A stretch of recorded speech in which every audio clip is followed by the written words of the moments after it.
that white powder. Well, hi, Rebecca.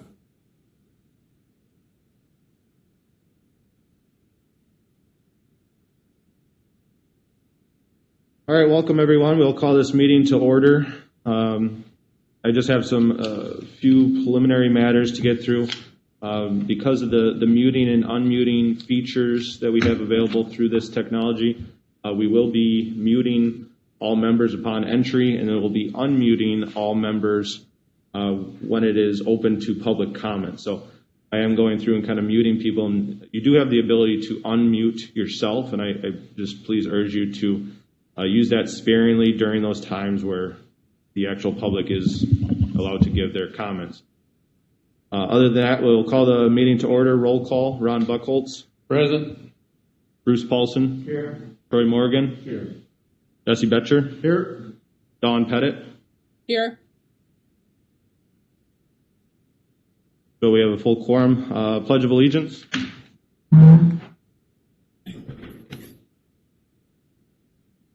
I pledge allegiance to the flag Flag, United States of America, to the republic for which it stands, one one nation, under God, indivisible, with liberty and justice for all. Statement of committee and hearing procedures. A full statement of committee and hearing procedures document, including directions for individuals wishing to speak at the public hearing, will be conducted at the zoning committee meeting, are available in the rear of this room next to the agendas for today's meeting. They're also available on the Surrey County website. Statement of committee and hearing procedure document is hereby incorporated into the record for this committee meeting. The statement has been published as a Class 2 notification. Any public hearing conducted today's committee meeting has been published as a Class 2 notice in accordance with Chapter 95 of Wisconsin State Statutes in the Surrey County Record and the Surrey County Gazette and posted. Approval of previous meeting minutes from February 21st, 2020. I'll make a motion to approve, Jay. Second. Motion and second. Any discussion? All in favor, say aye. Aye. Aye. Approved. Election of chairperson and vice chair. Be accepting nominations for chair at this point. Okay, I'll nominate. We have a nomination for Mr. Buckholz. I'll second. Second by Morgan. Any other nominations? Motion to close the nomination. Unanimously. Motion and a second. Favor, say aye. Aye. Aye. Buckholz is then chair. Nomination for vice chair. Nominate Mr. Paulson. Nomination for Mr. Paulson for vice chair. Do I have a second? Mr. Morgan, second. Any other nominations for vice chair? Hearing none. Move. Close nominations.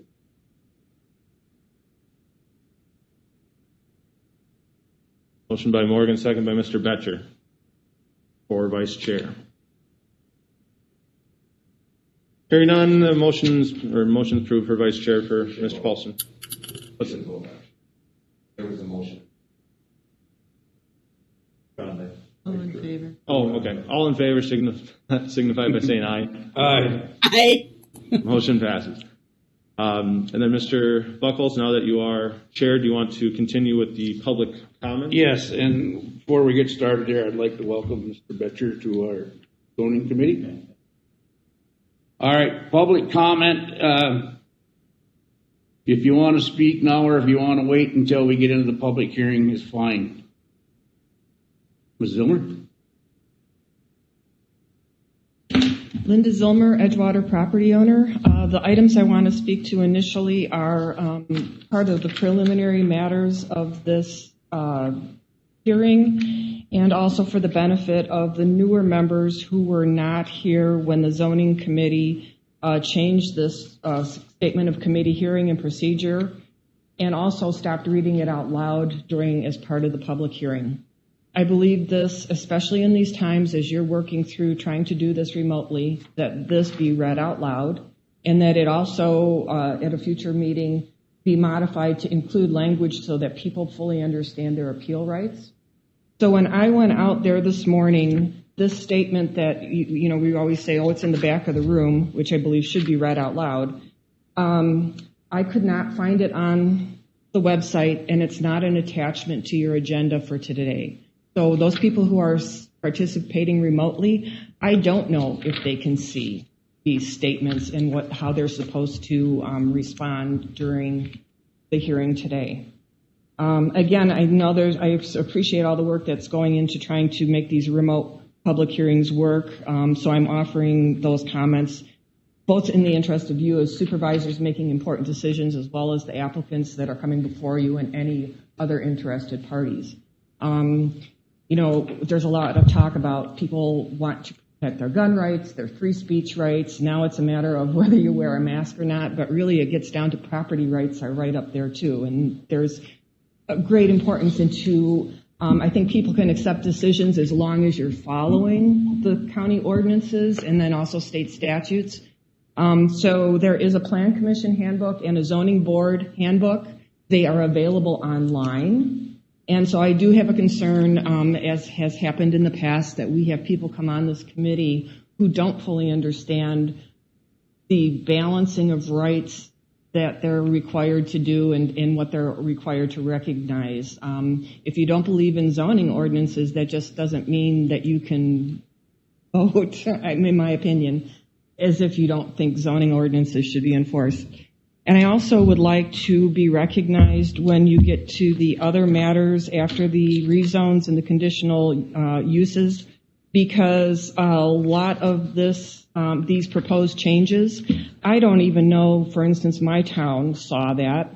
I didn't even think the Bunkhouse ordinance was supposed to go to towns yet, and I don't see any of this language out on the county website. So how could the public make informed comment either to their town or here at the committee meeting if that was not out on the website prior, along with some of the other changes that you have out there?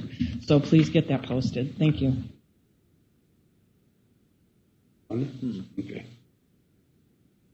Thank you. Anybody else want a public comment?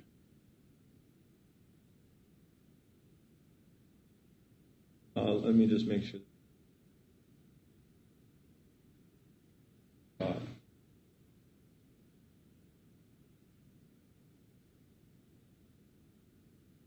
Okay, everyone's unmuted. Is there anybody else out there would like to speak on public comment? Let us know.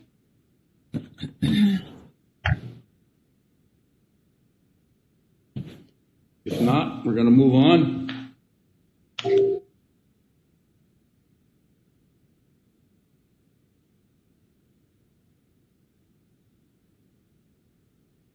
And I appreciate it. So now we'll move on, Jay. All right, tonight, I think I may have had the room muted just there for a second, but Mr. Buckholt says he has no other comments for the chairperson's remark.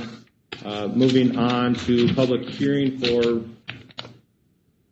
rezone number 20-003, Town of Sand Lake, owner John and Marcus Armstrong, the west one half of the northeast one quarter of the southwest one quarter, Section 15, Township 39 North, Range 9 West, parcel 026-939-153101, 20 total acre zone residential recreational 1. Purpose of the request is to rezone the residential recreational 1 of RR1 to commercial 1, D1. This would be for a dock and lift business to include boat storage, retail sales, and potential Christmas tree sales in the future.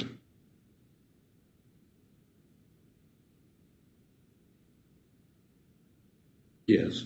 You got more though, Jay? Yeah, because I'll usually give the town opinion letters as well as my staff report prior to it going into the public hearing portion. Okay. By action of the town, motion was approved. Robert Langham, Chair, Edgar Gregory, Supervisor, George Shedvey, Supervisor. I would not create traffic or highway access problems, not damaging to the rights of others, signed Town Clerk Elaine Nyberg. There were 7 opinion letters sent out. 5 were returned. I have no objections. I have objections to this. Surrey County zoning, we are totally opposed to the rezoning to C1 of parcel ending in 3101 of 20 acres that adjoins our 87 acres. The reason is that it does not fit in with the most of the surrounding properties. Most of the surrounding properties are zoned Forestry 1 or Residential Recreation 1. Apparently, Surrey County did not like the idea of property zoned C1 in this area either. We had 60 acres of our 87 acres zoned C1 some years ago. Surrey County removed our C1 zoning and changed it to RR1 without our knowledge or consent. Seems to us that if Surrey County didn't think that the C1 zoning was appropriate, then we don't think it's appropriate now. Also, it is close to the first curve of Highway E and might pose a traffic hazard. There may be better suited on Highway 70. John and Cindy Kern. I have no objections to this. John Velasquez, I have no objections to this. To the zoning change, businesses create jobs and bring revenues to the area. Good luck to the owners in their endeavor. Signed for the North Haven Inc., Rhonda Jensen. I have no objections to this. Zawitowski, Revocable Trust. I have no objections to this. David Zebel. Then as part of the staff report, again, this is to rezone 20 acres from residential recreational 1 to commercial 1. As per the applicant's statement, this would be to maximize the economic potential with the parcel by expanding an existing small business in the area. Land has already been logged and the resources are expunged. Rezoning this land would allow the applicant to expand a dock and lift business to include boat storage, retail sales, and docks for lifts and watercraft accessories. Christmas trees would be replanted to revive the ecosystem and provide aesthetics, privacy for the operation. There are additional maps included with this packet that I can here as well. The nearest C1 zone property in relation to this property is the adjacent portion of C1 to the southwest.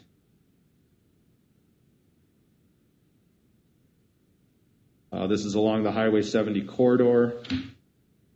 Future land use map for the town of Sand Lake shows this area as forest residential. Forest residential is defined by the town of Sand Lake. Sand Lake's comprehensive plan are the areas where the town has seen the largest growth in residential development and is projected to continue to be privately owned forest areas. Areas within the forest residential district are to maintain minimum densities for 1 home per 5 acres. The town of Sand Lake, though, has approved the rezone request as it would not create a traffic or highway access problem and would not be damaging to the rights of others. There are a few other residential structures within the immediate area, specifically north of the County Highway E, approximately 250 feet from the subject's property. That is all. Okay, now we need a motion to go into public hearing. I'll make a motion, go into public. Okay, we have a motion and a second to go into public hearing. All in favor say aye. Aye. All opposed, motion carries to go into public hearing. Is the owner John and Marcus Armstrong? I'm Marcus Armstrong. My dad is not here currently. Okay, what do you want to tell the committee, anything? Well, you guys kind of went over most of it, how the land was recently logged last year, and it does look really bad when you go by it. Jay went by it, and I think he can agree. It doesn't look who logged it, laid down a lot of stuff. But I've been doing both docks in there for about a year and a half now. I service 175 customers. A lot of them are asking for boat storage. The closest boat storage that has a cement floor, I'm looking for cement floor. I want gravel, better for the boats, longevity. It can be used for more things, either to move boats around as well.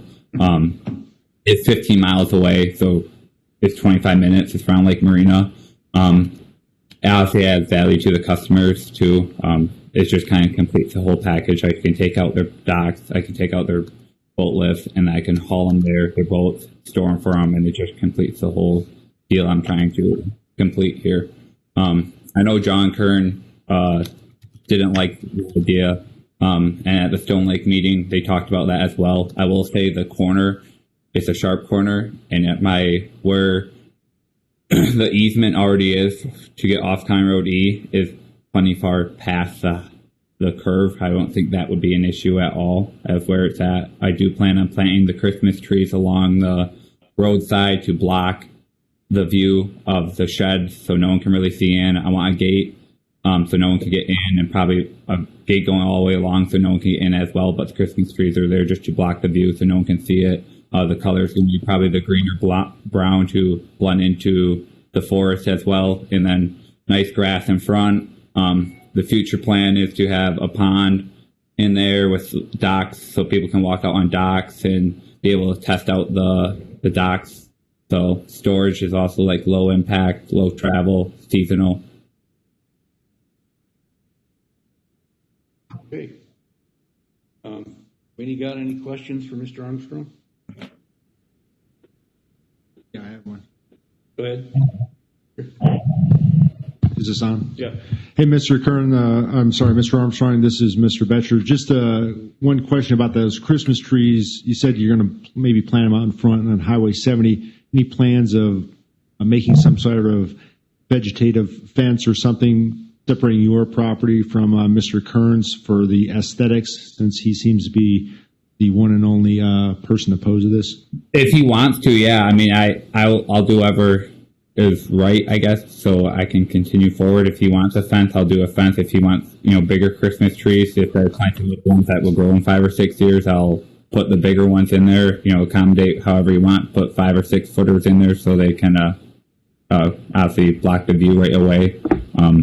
I don't think I will do, obviously, I'm not going to use all 20 acres right away, so there's going to be plenty of woods in the back, and as Jay mentioned, some of it is wetland as well, so it's not all going to be used. Some of it's going to be wooded as well.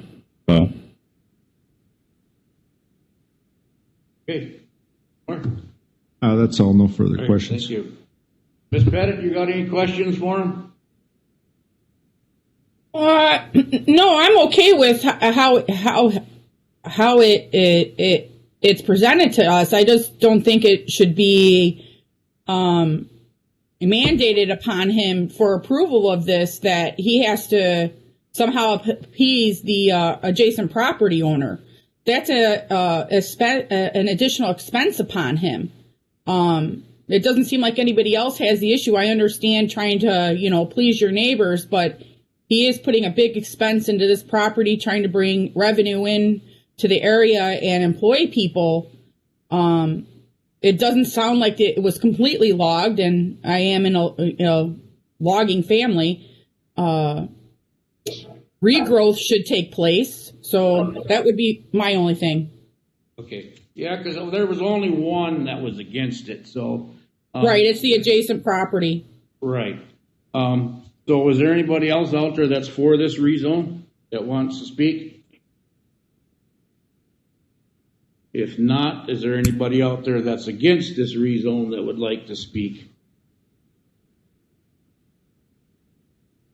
Okay, if nothing else, need a motion to come out of public hearing? I'll make that motion. Pick one. Dawn, yeah.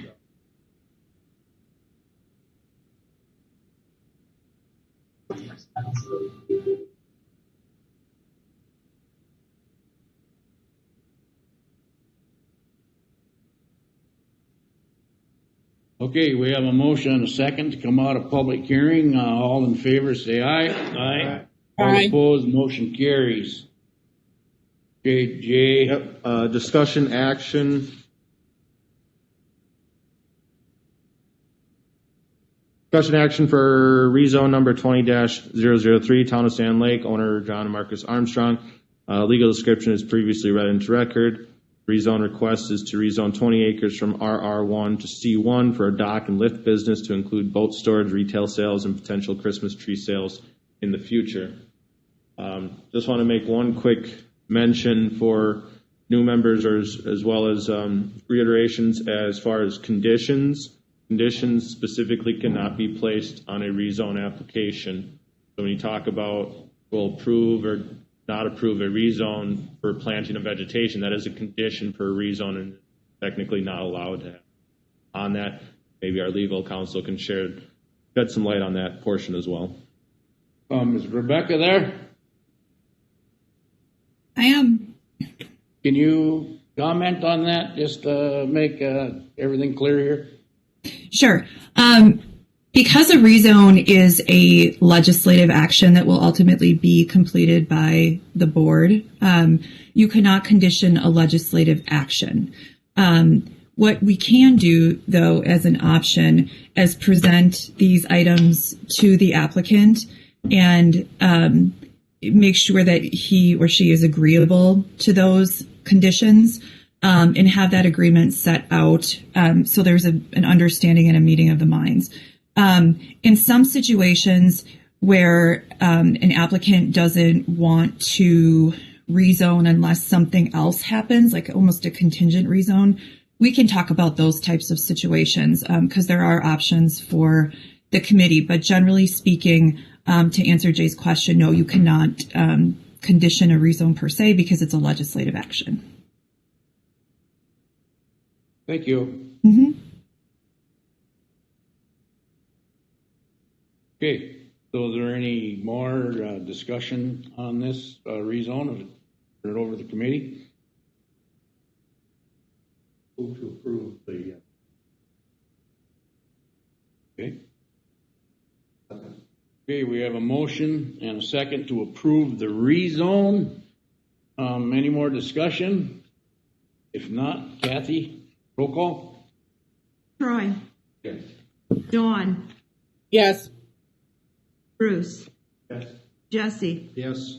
Ron. Yes. Thank you. Findings of fact, Finding please. fact does not be damaging to the rights of others. Would not be detrimental to the.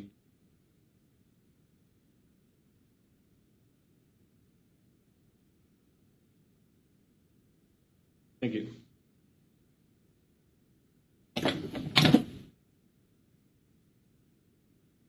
Moving on, a public hearing for rezone 20-004, Town of Hayward, owner Buff Creek Concept, Inc., part of the southeast 1/4, the southwest 1/4, section 28, township 41 north, range 8 west, parcel 010-841-283403, 5.03 total acres, zoned agricultural 1.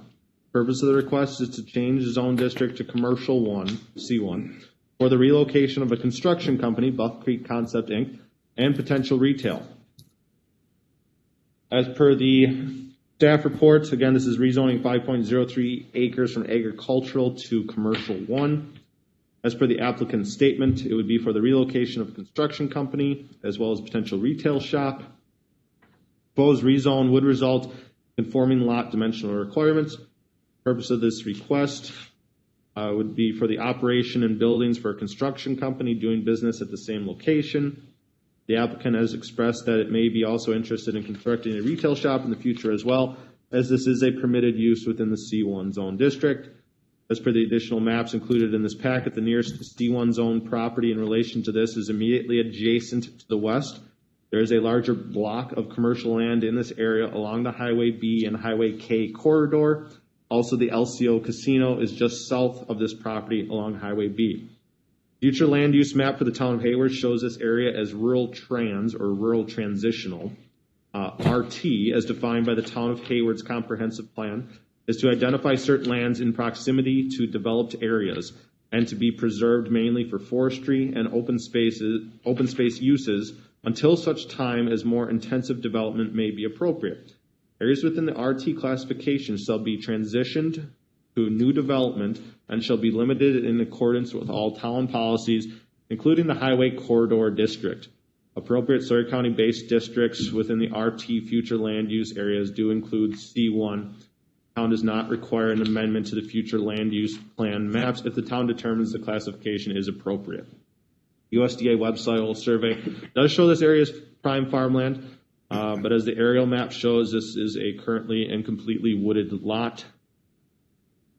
By action of the town board, motion was approved. Jeff Homuth, chairman, Gary Gedart, supervisor. It would not be damaging to the rights or property values of others. Signed, Bryn Hand, town clerk. There was 4 opinion letters sent out.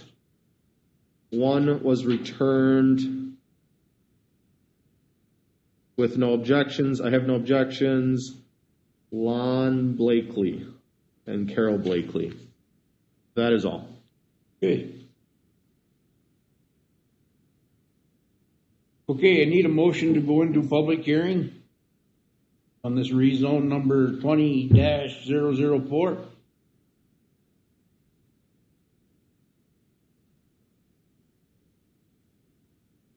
We have a motion and a second to go into public hearing. All in favor say aye. Aye. Aye. All opposed, motion carries.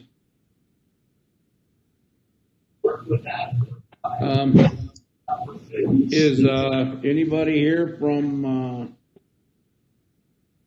Yes. Buff Creek Concepts? Yes, my name is Shad Strom. I'm the president of Buff Creek Concepts, and I am present. Okay, what would you like to tell the committee, sir? Anything? What we're looking at doing, I'm originally born up in the Hayward area. Long time, my family's been in that area since it was settled during the old logging days. We're looking at relocating our construction company to that location. We purchased the property with our because it was fully wooded parcel, and we want to be good stewards of the land. We're not looking at going in there and cutting down all the trees.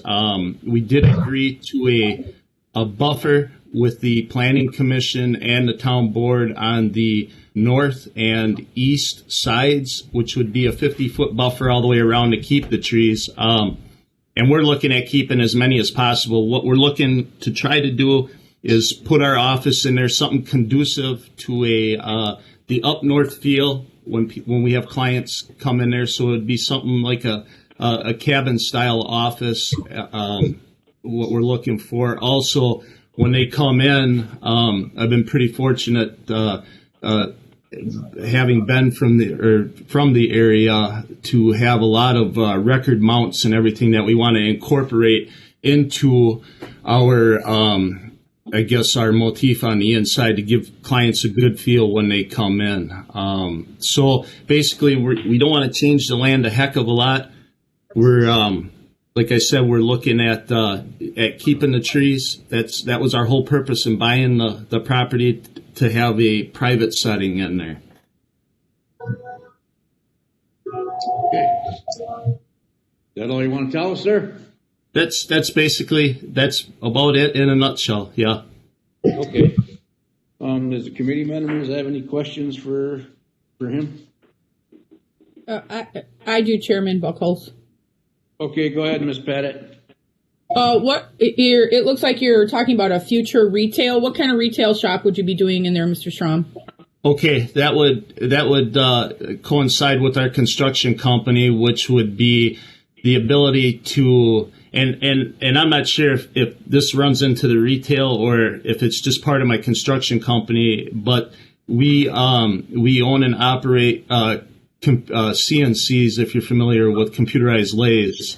That would not be moved to the property. What would be there incorporated into the office would be such as like full panel doors with a up north design into them, cabinet designs, and things on that nature, special trims, special woodworking, things like that, and not really to even compete with any of the businesses in Hayward that do some things like that, like the lake maps and stuff that you see out there. We're more residential. Some higher end commercial areas will also like to have special designs incorporated into their woodwork that we'd like to be able to offer, at least show in our office, you know. Okay.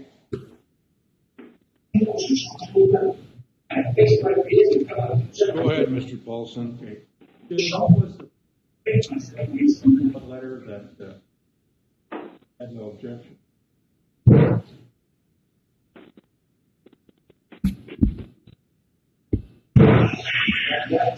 Blakely. Or Blakey.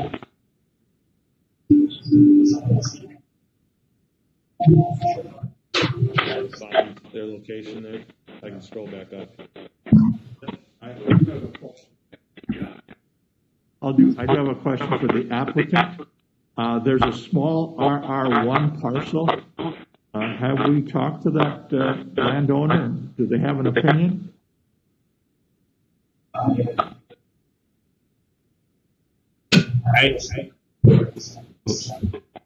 Did you catch that, Mr. Strum? I did not check into I know it's RR1 right there. I don't know if the letter was sent out to him from the town of Hayward or not during the exploratory. He's got the piece of property is up for sale at a commercial price, so I assume he's looking to sell it, and whoever comes in there is gonna, probably seek rezoning on that parcel. But that's all here. That's all speculation on my part.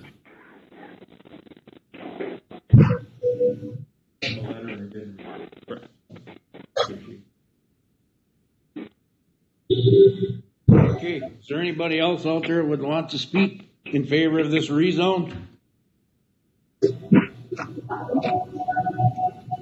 If not, is there anybody out there that's opposed to this rezone that would like to speak? Okay, hearing none. I need a motion to come out of public hearing. Make a motion.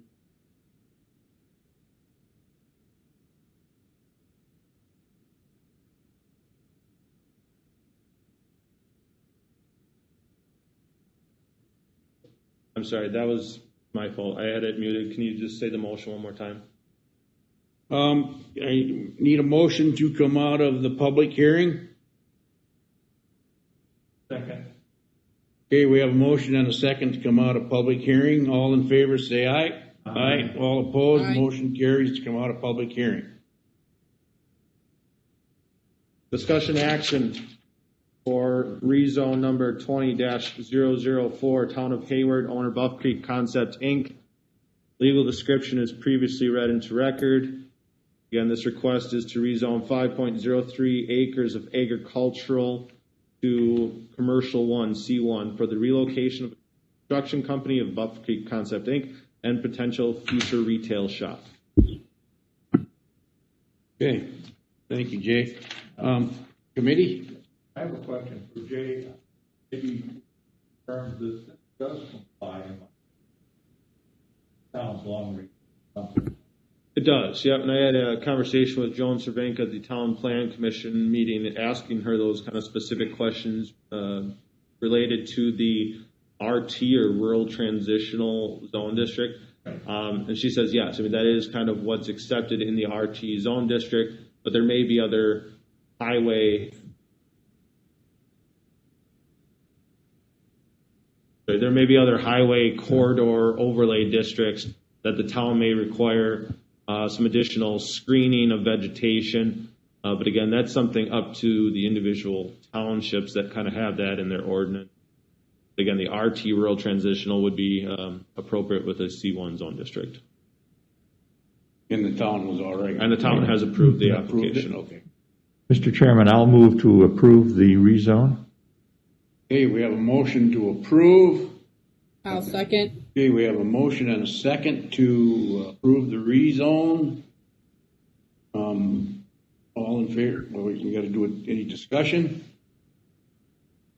Do a roll call. Kathy? Dawn, Yes. Troy, Yes. Bruce, Yes.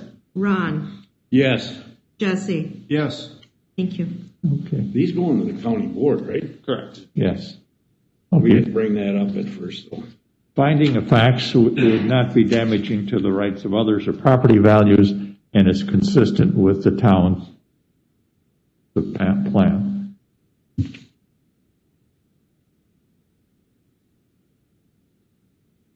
Thank you. Moving on to conditional use permit applications. This is a public hearing for CUP 19-012 in the town of Winter. Owner Northwoods ATP LP, agent Steigerwald Land Services. the northeast one quarter, the southwest one quarter, section 24, township 38, north range 5 west, parcel 032-538-24-3101, 40 total acres, zone forestry 1, known as the ATP pit. Permit is desired for the carry forward of conditional use permit 06-025 for the location of a non-metallic mineral extraction operation, including rock crusher. Conditional use permit was originally approved at public hearing on March 17, 2006. The public hearing was held on February 15th in 2019 at the zoning committee meeting, and discussion action was postponed until the town decision was made, which was made on November 13th of 2019. Again, this is for the carry forward of conditional use permit 06025. The CUP was originally approved at public hearing in March 17th, 2016. As part of that public hearing, the CUP was postponed pending the town approval of the CUP. The town had also postponed the hearing pending the access road issues as well as gate issues. The town heard the case then on November 15th of 2019, where a motion was made to approve the CUP. On November 18th, 2019, discussion action was held by the Surrey County Zoning Committee, and a motion was made to postpone the application decision until March 2020 to give time to refer the matter back to Land Water Forest Resource Committee for possible rescinding of insurance for the trails.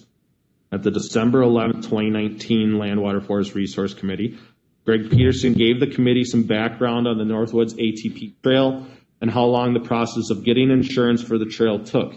He suggested that the county does not tie the trail insurance with the non-metallic mining request, as it may cause complications for the trail.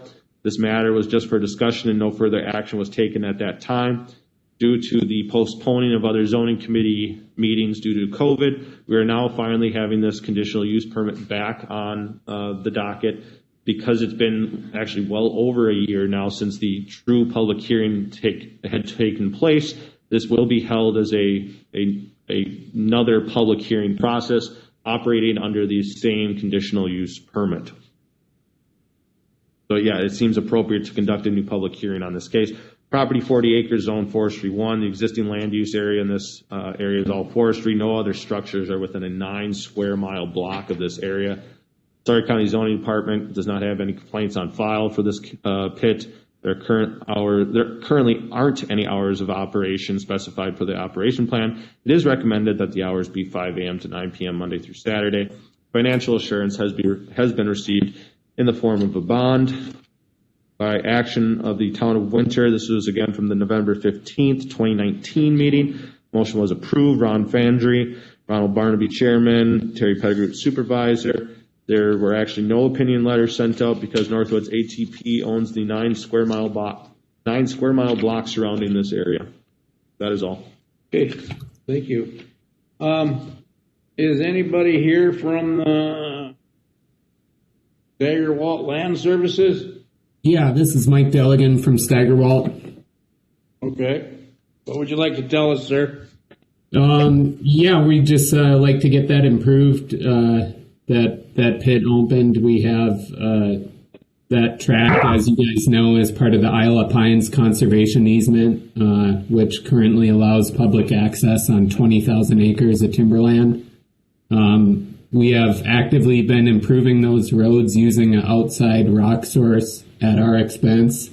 That rock source that's available there will help us help the public access those roads with a greater certainty throughout, spring and summer seasons when things get tricky in there. There's almost 8 miles of roads that are open to the public on that tract. And yeah, we would just like to continue to allow access and keep that resource available to the public.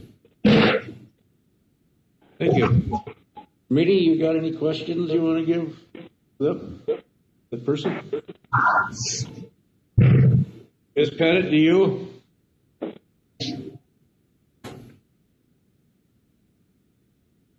No, sir. Dawn, Ms. Pettit? No, sir, I do not. Okay, thank you. All right, is there anybody out there that would like to speak for this public, CUP? Ms. Zilmer? Linda Zilmer, Edgewater property owner, and I want to speak to both the renewal of the CUP and re-raise the issue of Sawyer County making an exception for this one foreign corporation, bring them for the recreational use of that property, and there's a little bit more to the story.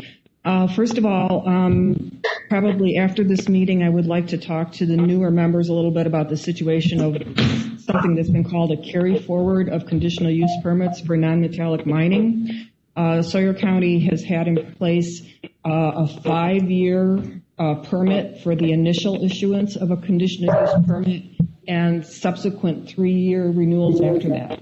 Due to some problems with zoning changes, there were just a whole slew of non-metallic mining permits that fell behind. So in essence, these are, or could be considered that the prior CUPs had lapsed and these are new CUPs, but instead the situation of carry forward came up. And so I do think that both the notice and that your motion should include that I believe this is going to be a 5-year CUP instead of a 3-year renewal. And the second thing I want to address is because this is a conditional use application, I do believe you have the ability to place a condition on the renewal. And so a little background, I have had snowmobile ATV groups in the early years of that industry have trails across my property, and they would not insure me. I was worried about risk and liability by allowing that activity on my land. They pointed to Wisconsin state statutes that provide recreational immunity for landowners. And if you look at the state organizations behind the snowmobile ATV clubs, they say that these organizations often provide insurance for coverage for the properties. Now, I have never gotten an answer as to whether the Sawyer County Snowmobile Alliance does or does not. I have seen no evidence of it. Northwoods ATP and through their agent had been blocking access for our recreational groups, and there was over a period of several months, their demands were that Sawyer County insure them before they would reopen the trails. I argued against it at that time. Why make an exception for a foreign corporation when the county isn't even helping insure their own residents or citizen landowners? Then also subsequent to that, I believe the representative referred to the Isle of Pines conservation easement, and maybe he knows the actual figure, but the Wisconsin Natural Resources Board used, I believe, stewardship funds in the millions of dollars just for a recreational easement on this property that's referred to as Isle of the Pines conservation. So in light of the stewardship dollars that have gone to this corporation, I see no need for Sawyer County to provide insurance for the recreational use of this land and to list them as an additional insured. And I would urge you to make a condition of this CUP renewal that it is renewed upon the cancellation of that agreement and removing the liability from the county to insure this organization. Thank you. Okay. Thank you, Linda. All right, anybody else out there want to speak for this conditional use permit? In favor of it? Anyone out there want to speak against this CUP? Not? Linda's got a good point there. I think we should have.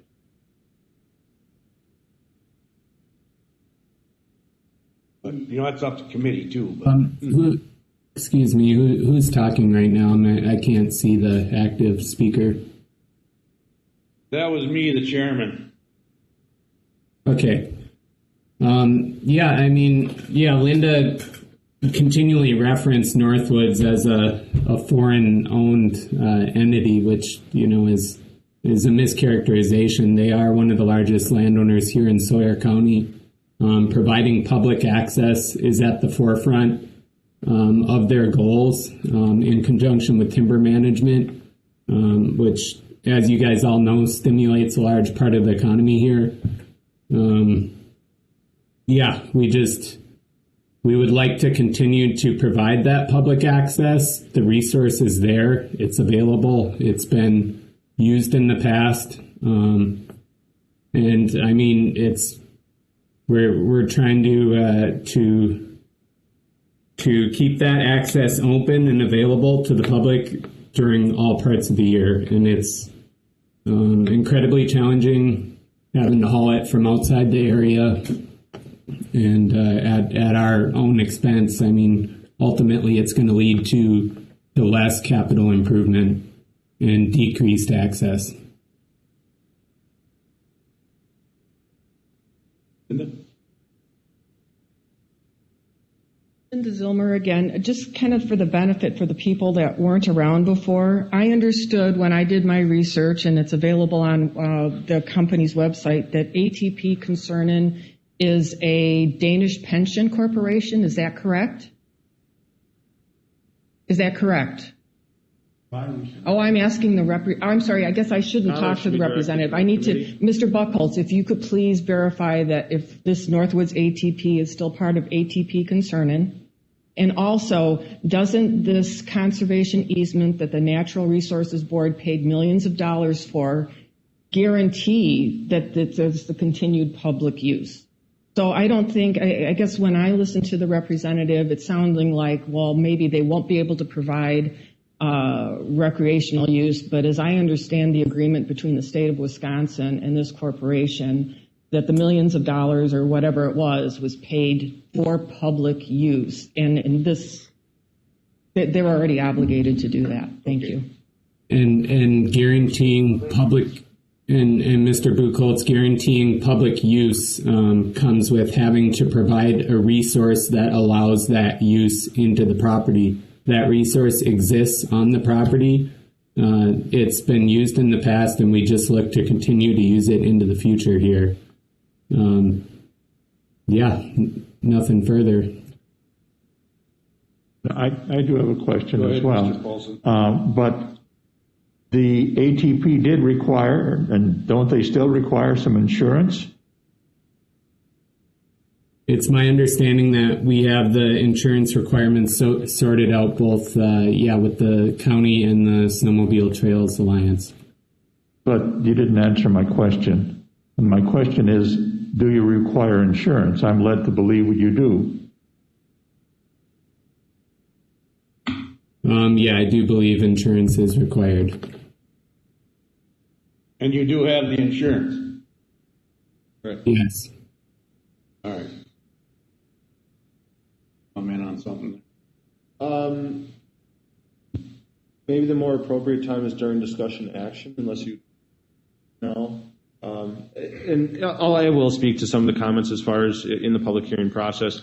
When we brought this issue, again, this was held in November at zoning committee level, and we did postpone the decision to, again, kind of talk through those concerns with the insurance. When it went to land water to actually discuss those, it was someone more familiar with the project, our forester, Greg Peterson, who kind of really laid out the situation as far as, not tying these two together. That the insurance, as far as the snowmobile ATV trail, this conditional use permit really shouldn't be held as leverage to work some type of other deal out with the insurance. That should be held as a kind of separate entity. Those, again, Greg Peterson's words, who would be more of the subject matter expert on this than myself. But at that time, Land Water did hear that and kind of based not a formal decision, but said that sufficed enough to bring this back to this committee to hear specifically the conditional use permit for the gravel pit. And again, I think that's where the correlation needs to be made, that these are two separate issues, and one shouldn't be held as leverage over the other. Okay. Rebecca, you going to mention something on this? Well, I'm happy to answer any questions that anyone has. If you have, that's not me.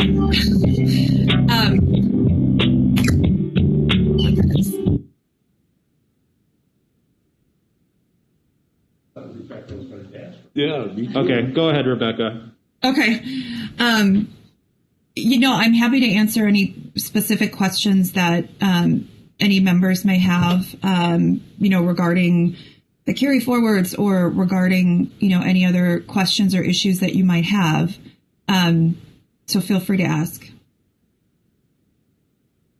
Questions? I guess nobody has none at this time, Rebecca. Thank you. Mm-hmm. All right, to get going here again, is there anybody out there that is opposed of this CUP? Would like to speak? Okay. Linda Zilmer, only for the opportunity to ask a committee member if they would care to ask Rebecca Roker whether you can make a condition of the CUP renewal, the removal of the requirement of insurance. Did you catch that, Rebecca?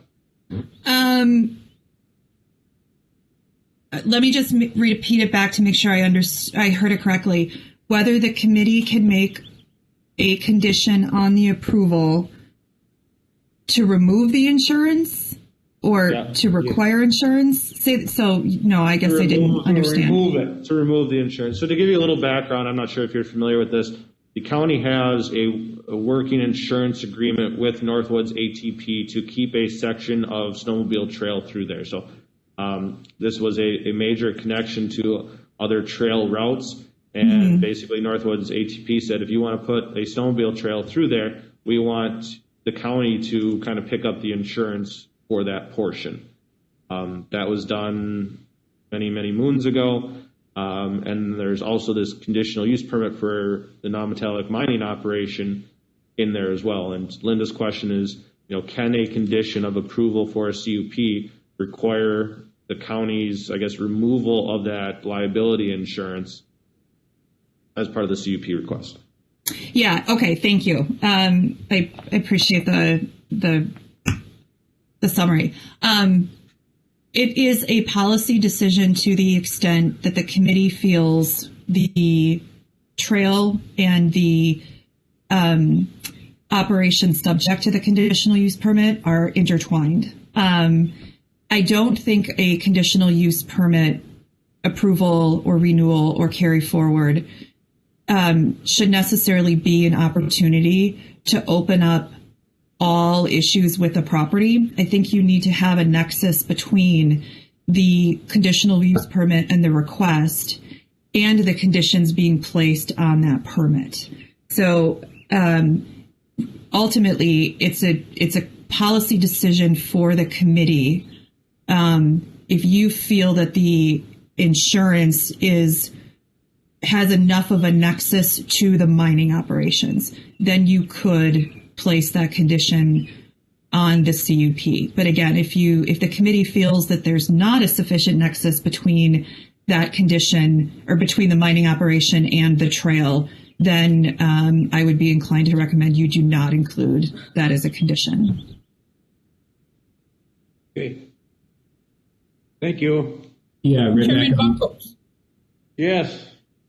This is Ms. Pettit. I'd like to, if I could ask a question. You may. So if the property owner does not give us use of that portion of the land, there is no connection for that trail to the other trails, correct?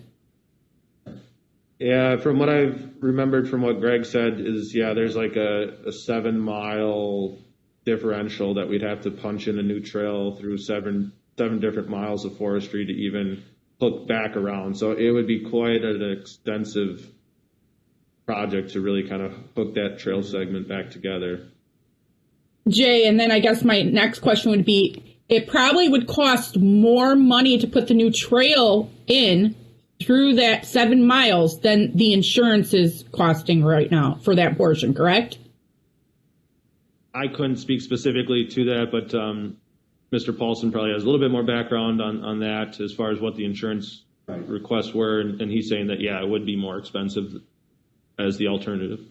And then my next question or would be, and if the property owner decided to say, well, you're not accessing my property anymore, I'm not doing it anymore, would the alliances and the groups that wanted to use it have to pay for a trail to be put in or for the insurance to get them to access his land?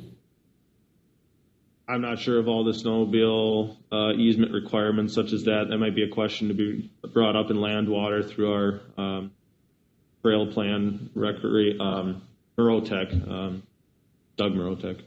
Because I'm sure that would be a very great loss of revenue to the area businesses that we are already deteriorated from the COVID pandemic, to bring in the snowmobiles and the ATVs to the area, which is in my town, in my area, which were decimated.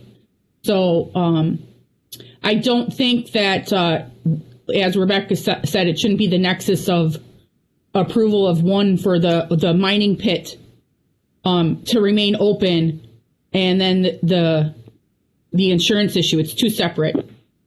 So we need to separate them out. We need to either decide if we're going to allow him to continue to mine there, and then move on to the other. If for the insurance, it needs to be brought up in a different meeting or this meeting. But let's try to move forward on this issue. And I do believe that renewal is due up in 2022, if I remember correctly. So that has nothing to do with what we're talking about right now. All right, we're still in public hearing. Ms. Dillmer, you got something to say? I wanted to repeat something I said earlier about if everything had just stopped after the trail was open because Sawyer County is insuring the company, that would be the end of the story. What I was raising was that the state of Wisconsin entered into an easement with ATP concerning for the recreational use of that property, so I don't think they can close it. There's a whole big long agreement, and with state of Wisconsin taxpayer stewardship dollars, millions, went to ATP concerning for that easement. So I don't know that there is a concern that they can shut the trail, because I think the state has taken care of that. The thing of it is and if I were sitting in your shoes, yes, is there a nexus? Is it because they are using the gravel from this pit to build up these trails and roads? Is that a reason? And if you decide it's not and you separate it, I would ask that you bring it up in a different committee of jurisdiction. Thank you. Okay. Yes, go ahead. No, the information Ms. Zimmer brought forward about the agreement with the state, that's new news, and I think we, the Land, Water, Forest Resources Committee, should look at that issue and determine if indeed insurance is not required under the state agreement. Hey, Rebecca. Yes. What about the state and the owner? What can you tell us about that? Yeah, good question. If there is an agreement between the state and the owner, the question for the county is whether there are any conditions or restrictions that run with the land that would impact the county, whether they create any sort of liability on the county, to the extent that the county would want to make sure that those conditions, again, in an agreement between the state and the owner, are met. Now, I understand that there is also, if there's an agreement between the county and the state, then of course the county wants to make sure that those conditions are adhered to and the county is performing all of its obligations. And certainly it would be appropriate for another committee of jurisdiction to look at this. But again, with respect to the issue of the conditional use permit that's currently before this committee, you just make sure you stay focused on what you are being asked to approve. And again, policy decision, whether you think that there is a nexus or a connection between that trail insurance and the actual conditional use permit request. Okay, thank you. All right, so if no one else out there is against this CUP, I need a motion to come out of public hearing. I'll make that motion, Mr. Chairman. Okay. We have a motion and a second to come out of public hearing. All in favor, say aye. Aye. All opposed, motion carries. Discussion action for conditional use permit number 19-012, Town of Winter, Northwoods AT Agent Steigerwalt Land Service.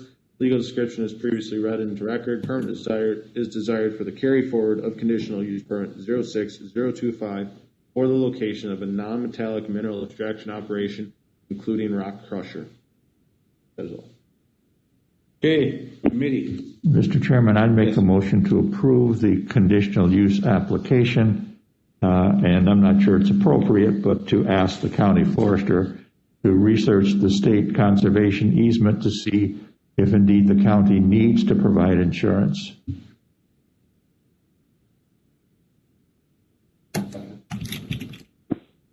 Okay, we have, go ahead, Jay. As part of those approval, could you potentially look at the conditions for said approval as listed as part of the staff report, or make mention to conditions as part of the staff report?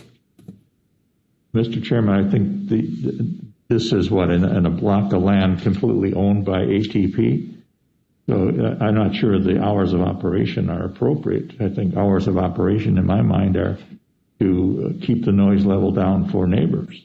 That's fine, but as far as potentially the other compliance of NR 135, Chapter 30, and all other state, federal, local regulations. Yes, I'll amend my motion to that effect. Okay. All right. So now, what do we need? Discussion on the motion and then vote on it. Okay. There's a motion and a second there. All right, we have a motion and a second on the floor. Any more discussion? Yes, Mr. Chairman. Just, I've heard a lot of mention about the insurance. It seems to be one of the bigger factors here in the decision. Do we have an estimate on cost that Surrey County is incurring in this, insuring a small section of trail in this plot of land? I don't. I would have to talk with our forester, Greg Peterson, to get the actual figures. I don't know if you know, Bruce, off the top of your head, anywhere close. I don't. I don't know the actual amount, but it's not particularly large. Yeah, I don't know either, Mr. Betcher. I have no idea. So anyway, we have a motion and a second on the floor to approve this CUP. Roll call, Kathy? Troy, Yes. Ron, Yes. Dawn, Yes.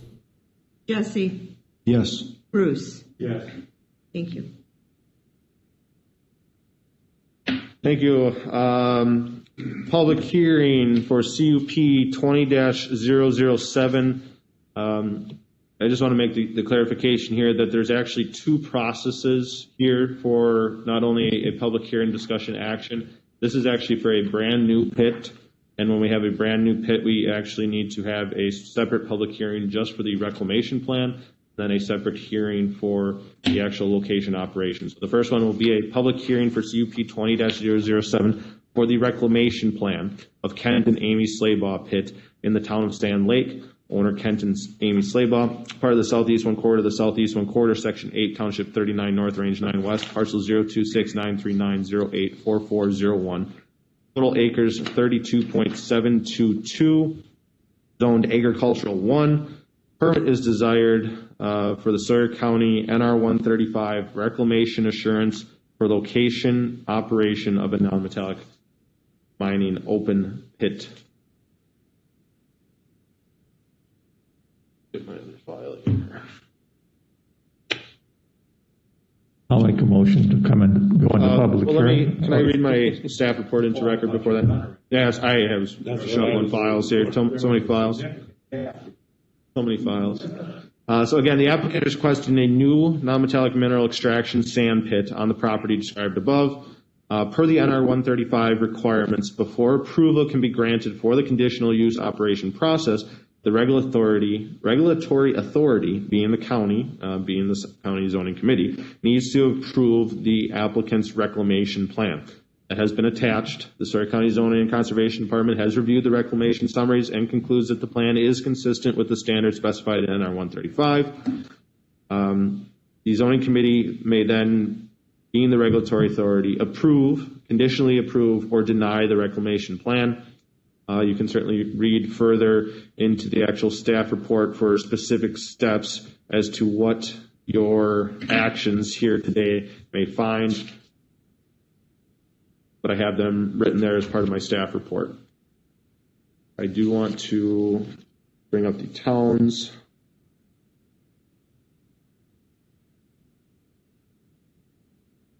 I don't believe the town specifically held it as kind of two separate levels. And I guess I'll leave it up to this committee if you want me to read the town and opinion letters as far as the reclamation plan, or do you want me to save those for the location operation portion? Okay. As long as I don't have to reread them again into the... No, I think Okay. read them once. Fine. By action of the town board, motion was approved. Robert Langham, Chair, Edgar Gregory, Supervisor, George Shedby, Supervisor. It would not create topographical problems such as runoff, drainage, erosion, flooding, or vegetation cover removal. It would not destroy prime agricultural lands. It would not be detrimental to ecology, wildlife, wetlands, or shorelands. Signed, Elaine Nyberg, Town Clerk. There were 8 opinion letters sent out, 4 returned, 3 no objections, 1 with objections. I have no objections to this, Ruth Mast. I have no objections to this, Lester Troyer. I have no objections to this, Sidney Lavoie. I have objections. My concerns about having a gravel pit located here is, can't read that word, probability of becoming convoluted, and having many trucks loading and leaving the current exit onto Boylan Road east towards Highway 27, use an engine braking adjacent to my house in order to stop at Highway 27. Small pit of 5 to 10 loads per year is no problem. Already today, a large excavator, a dump truck, and bulldozer are on the farm. If premium for a pit is granted, I would insist no engine braking be used on Boylan Road. Another gravel pit across Highway 27, 500 feet to the north of Boylan, might be an alternative. Monica Martin. That is all. Okay. Now you can make that motion to go into. Okay, need a motion to go into public hearing? I'll move to go into public hearing. Okay, we have a motion and a second to go into public hearing. All in favor say aye. Aye. All opposed, motion carries. Is Kent or Amy Layball here available? Kent Layball. Okay, what would you like to tell the committee, sir? It's been an existing pit I've been here for 45 years, and it's always had an existing pit. I guess years ago, Marshall Metcalf got gravel before my dad even bought the farm. Sand. I'm saying gravel. Sand. So it's been existing, and I've used it for the farm for myself for always, you know. And I need some fill here and there for the farm. And I just heard that, or they told me that for taking it off the farm, we had to go through this and do this. for JD Excavating, which is my son and my nephew, they need a little fill here and there. So that's why I wanted to open it up and go through this to do that.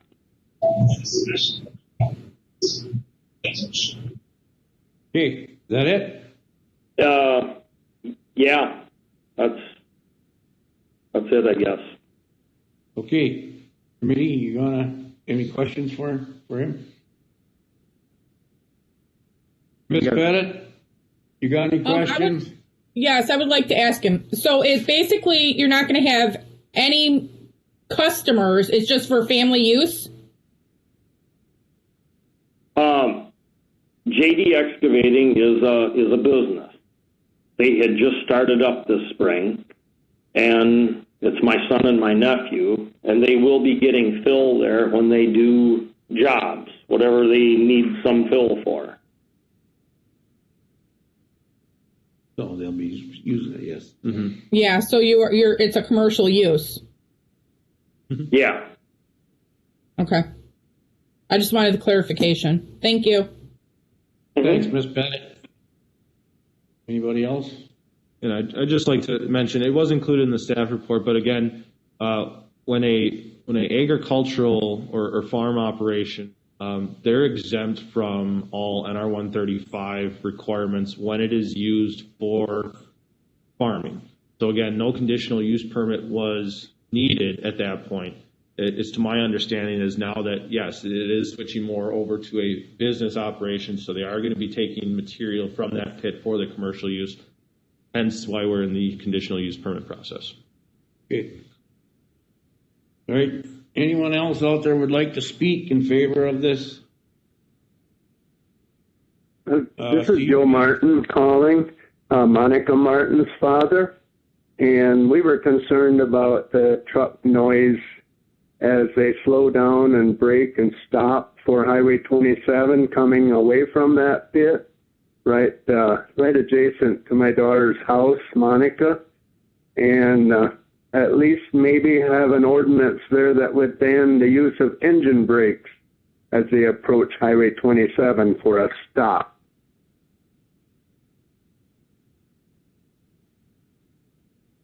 Yeah, and again, the conditional use permit portion you have right now open as public hearing is specifically for the reclamation plan. You need to actually doing what has been specified for the reclamation of this pit. Reclamation, again, is after you have an open area, what is your plans long-term to restore that once you're done with the non-metallic mining? So again, we're looking specifically first at the reclamation portion, then we're looking at the location and operation. Conditions such as engine braking, if the committee so chooses, should be conditions placed on the operation and location portion. Okay, they can be on the... Correct. Right, okay. Did you understand that, sir? Yes, I appreciate that they take that into consideration, the noise factor, not out of the pit, but leaving the pit as they approach Highway 27 for a stop. I appreciate that. Thank you. You bet. All right, is there anyone else out there like to speak in favor of this CUP? If not, is there anybody out there that like to speak against the CUP? If not, need a motion to come out of public hearing? I'll move to come out of public hearing. I'll second. Okay, we have a motion and a second to come out of public hearing. All in favor say aye. Aye. All opposed, motion carries. Discussion action for CUP 20-007 for the reclamation plan of Kent and Amy Slaybaugh Pit, Town of Sand Lake. Legal description is previously read into record. The permit is desired for Surrey County NR 135 reclamation assurances for the non-metallic mining operation. Okay. Mr. Chairman. All right, committee. Mr. Chairman, I have a question for Jay. Yes. If you look at the map, there's a lake on the upper right-hand corner. How would that be protected under the reclamation plan? Yeah, and the pit if you're looking at it, it's actually the location of where they're having the request for the mining is actually on the opposite corner of that 40. There really wasn't any concerns with that pond area. I have it up here on the screen. This is the pond area location. The pit is located down over here. As per the location operation, that existing pit that was used for farm use was about 1 acre. They plan, per the operation, to have 1 to 5 acres. So again, I mean, you're looking at all of 400 feet, if not more. I do believe the elevations actually go up elevation prior to dropping back down by the pond. I do believe I also have a elevation layer map here. And yes, it does kind of go up here on this ridge here before starting to even slowly drop down back towards the pond. So again, there was no concerns with any type of remedies needed to protect that area because of the distance. Why would we want to put a reclamation plan in for the whole parcel? Why wouldn't we just put a reclamation plan in for the portion that's a gravel pit? And that is kind of what the reclamation plan is for. Reclamation is for those areas that are disturbed. So the reclamation plan does go hand in hand with what's specified per their operation plan. Their operation plan is calling for 1 to 5 acres of disturbed mining pit areas. So in hand, the reclamation only counts those disturbed areas. So the 1 to 5 acres, obviously, before they end up digging in the ground, they don't know where they may be getting their best sand material from. So it's hard to designate those 5 acres. It kind of works in hand with what areas are going to have the best sand as to what areas are going to be reclamating. Most operators end up reclamating as they stop using that area because that actually would end up lowering their financial assurances, because once you have open area, that's what's being charged for your financial assurance. If you reclaim as you're digging, then you're not having to pay those additional financial assurances for non-reclaimed land.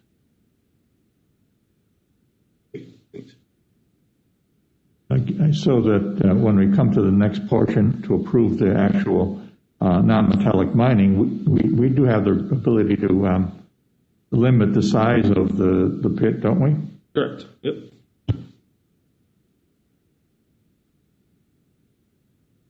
Okay, we're still in discussion. It's up to you, committee, what you want to do there.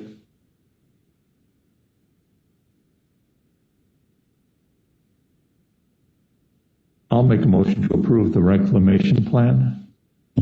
I'll second that. Okay, we have a motion and a second to approve the reclamation plan.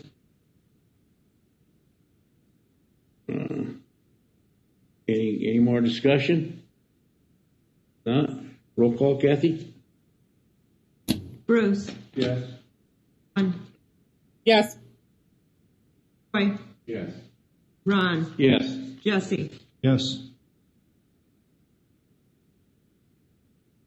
All right, public hearing for conditional use permit 20-007 for the location operation of the non-metallic mining operation of the town of Sand Lake. Legal description is previously read into record. Again, per the staff report, this could only be done once the approval of the reclamation plan was approved. The property is 37.3 acres zoned to Ag 1. The actual mine site is to be 1 to 5 acres as material is needed. In the past, the owner has used this area as a borrow pit for agricultural operations, which is exempt from permitting of the NR 135 requirements. The applicant is now wanting to sell material, which is why the CUP is being required.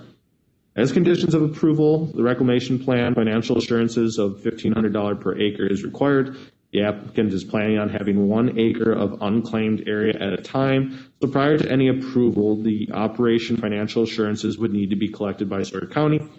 The specified hours of operation are 6 a.m. to 7 p.m. Monday through Friday, with occasional use of the pit on Saturday during the normal construction seasons. And then again, this is the time where this committee could look at other possible conditions for approval, or using, again, your substantial evidence if you were looking at denying any type of conditional use permit. Okay. All right, I need a motion to go into public hearing. I'll move to go into public hearing. Okay, we have a motion and a second to go into public hearing. All in favor, say aye. Aye. All opposed, motion carried. Mr. Slava, would you like to comment on this one or not? It's up to you, I guess. No, pretty much, yeah, just want to get it so the boys can get sand out of there. Okay. Mr. Chairman, I have a question for Mr. Schlable. Go ahead, Mr. Falls. Given that there are wetlands and a lake on the upper right section of the property, how would you react if we limited the area for mining, the non-metallic mining, say the bottom right quarter of the property? It's so far away from the lake that we're not even going that direction. It's the property is so far away from any lakes. It's absolutely not an issue. It hasn't been for 45 years. Lake is right in.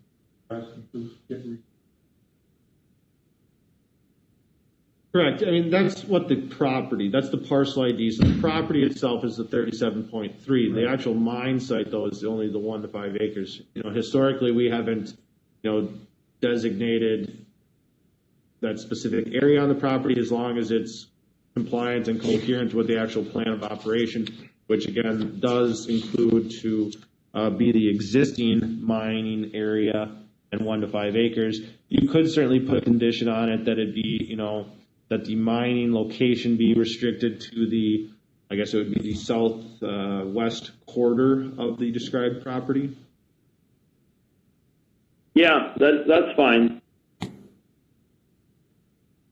Okay, any more questions? Ms. Pettit, do you have a question you want to ask? Nope, I'm good with it. Thank you. I have a question. Go ahead, Mr. Betcher.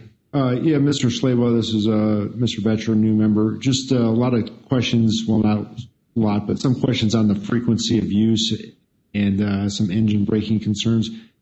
Just in your estimate, how many trucks would you foresee coming in and out of this pit per day? There'll be many a days where there'll be nobody coming in and out. Then there might be days where maybe we'll take 10 loads out. But there'll be many a days that there will be nothing. And as far as the engine braking and the truck trafficking, approaching the same intersection across the road is select logging, and there's engine brakes coming in there all the time. Up and down Boylan Road there. There is all the ag, milk trucks, black dirt. There's a lot of there's more truck traffic than what we'll ever make, and engine brakes and stuff. Okay, any more questions? If not, anybody out there like to speak for this CUP? Ms. Zilmer? Linda Zilmer, I would appreciate if the committee would consider limiting the area and having it addressed also in the plan of operations. Plan of operations says the size of the property is 37.3 acres. Then on this, and so I don't know if there's clarification about that versus the 32 acres, but if you could maybe specify some acreage related to the area that you would like to have the mining contained to for the ecological purposes, it might just make things clearer going forward. Thank you. Okay, anybody else out there like to speak in favor of this CUP? If not, is anybody out there would like to speak in opposition of the CUP? If not, need a motion to come out of public hearing. I'll move to come out of public hearing. I'll second that. Yes. So all in favor to come out of public hearing, say aye. All All opposed, motion carries to come out of public hearing. Discussion action to pursue P 20-007 for the location operation of the Nonmetallic Town of Sand Lake, hence the name slave law, legal description, record purpose desire for the location operation. Open pit. Again, there's some language that whether or not you're taking into consideration other conditions from other people that have spoken before or against or concerns of citizens. Please take a look at the staff report.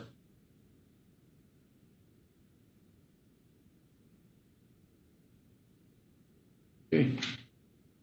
Committee, turn it over to you. Mr. Chairman, I have a question for Mr. J. Go ahead, Mr. Paul. If you look at the aerial on the property in question, Yes. can you put it up on the screen, maybe?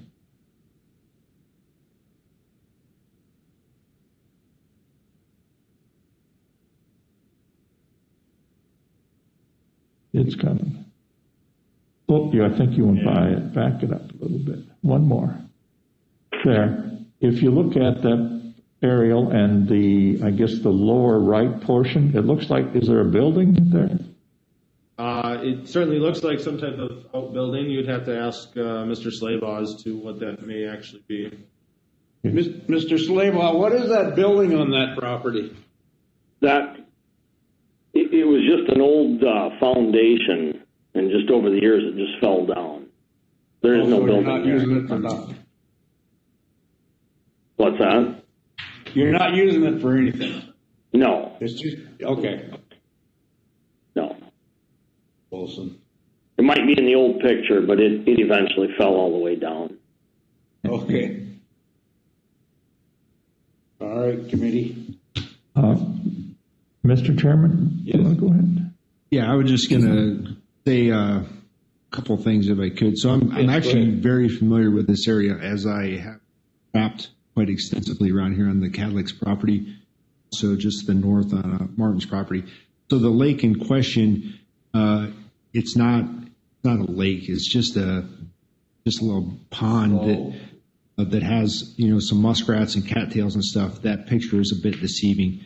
I doubt if it's more than 4 or 5 feet area. So I don't think there's any fish in there. It's mostly just a swamp. It looks pretty open on there, but it's deceiving. And yeah, there's from the road, there's no building that you can. So, and not a big steep hill coming off of Boylan Road to 27 that would, cause a lot of engine braking. And I think with the hours there have listed, as he said, that there's a small number of loads per month. See any reason? Mr. Chairman, I have a question for Mr. J again. Go ahead, Mr. If we just limit it to the lower left quarter, is that going to cause any complications on your part? No. I guess you'd want to specify that it would actually be property's entire southwest quarter. No, it's not going to complicate anything, but again, I don't know. Honest, because if they go outside of their 5 acres, which they've already specified at the existing pit area, so if they start wanting to do mining over here, they're beyond 5 acres, and they're having to come back in or a new CUP in order to open up that location, and at that time that could be addressed if there are concerns being close to wetlands or. So, if I understand correctly, then there are conditions in place to protect the wetlands. That'd be part of the NR 135 and PNR requirements as far as not having any of that material running wetland. And again, because of the distance that's between those, it really wasn't even addressed in the plan. I mean, you're looking at close to 500 of distance. Even the outer extent boundaries would be to even start of any low line. Generally, you would end up back sloping that face as you're coming through. And if you did have a heavy rain,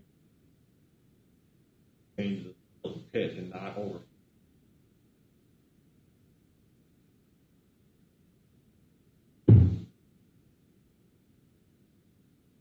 Okay, Ray, what's your desire?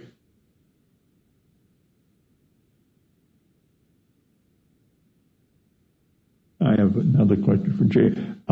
We inspect, we've got I guess some future action item or new business to move the inspections to 5 years. So if something happened and we started infringing on the wetlands, we probably wouldn't catch it for a number of years, correct? No, incorrect. We would still be doing annual. Technician just went through all the inspections that actually, a COVID pandemic, we were able to tackle all of them in late March, so we have done all. Have to kind of stagger. No, we would still be doing annual inspections on this, so you may not see it for 5 years, but we will see it. Okay. Mr. Chairman, I'll move to approve this conditional use permit application. I'll second. You're going to just and I'd like to put conditions on it? Yeah, I'm trying to find okay.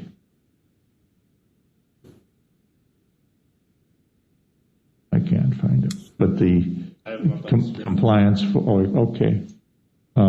The conditions would be compliance with 145, NR 145, and with all of the other applicable state and federal regulations, and hours of operation as suggested in the staff report.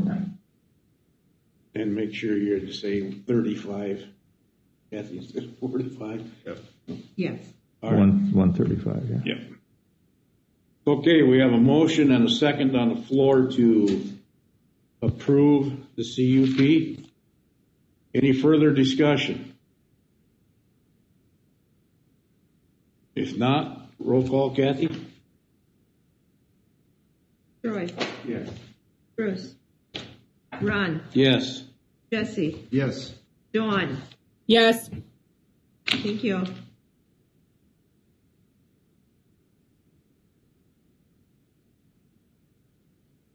Okay. What? New business. Mining folder for it. Non-metallic mining ordinance changed the renewals to 5 years. Real good. Mr. Chairman, I'd have the ability to focus a lot more if we could give us a 5-minute break. Oh, you sure, Mr. Paulson? Okay, we'll take a 5-minute break. Agree with you. Oh.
maybe the 5 minutes. I There we call this go. committee back to order. Right. Okay, I think we were on number 1 in new business. Yes, Okay. under new business, we're talking about the non-metallic mining ordinance and the change from the renewals, 5 years from 3 years. Was brought up at the last couple committee meetings, which, what did we meet in February? Yes. At that time, it was postponed because we were kind of bare-boned with only 3 committee members at that time. I believe it was you, Mr. Holtz, Yes, that it wanted was. to postpone it until we had more of a full zoning committee to really look at this potential ordinance change. If the committee was to approve this action, it is still sent out to the towns for their approvals and opinions. It would then still come back to zoning committee for approval to send it on to county boards. So processes, I still need approval for back here, back to. I'll give you my little spiel on it. As kind of the more of the subject expert, or at least the staff that would kind of deal with this, we are looking at potential. The budget's always brought up around this time of year. By doing these, quite a bit of extra. Carry these renewals does cost more money to post paper for the public hearing processes. 5-year renewal would be looking at doing of the actual. You actually break it down, which I believe is in one points here. Went to a 5-year renewal with the currently conditional use permit renewals are, I believe they're 150. Yeah, and if we increase this cycle. Yeah.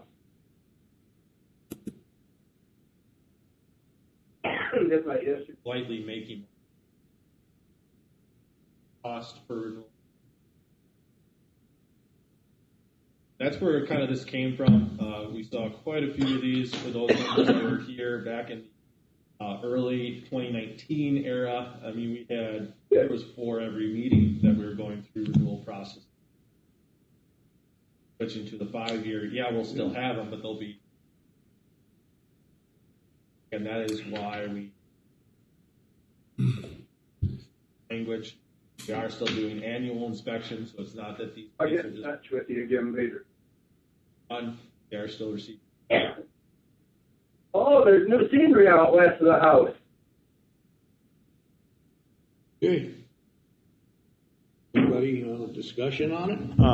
I mean, when we talked about this the last time, I think we wanted it to be revenue neutral, and I think Jay's covered that. I'm okay with 5 years as long as, and I think it's going to happen that we inspect them every year. There's something on the field out here to the north in the bottom. Go ahead, Mr. Morgan. I'm letting Jay get his. We all good with the mute? I'm muted. Oh, okay. Just a quick question. Now these annual inspections, that's part of the fee for the renewals. Those aren't charged individually. Say that the first part of that again. I'm sorry. I'm sorry.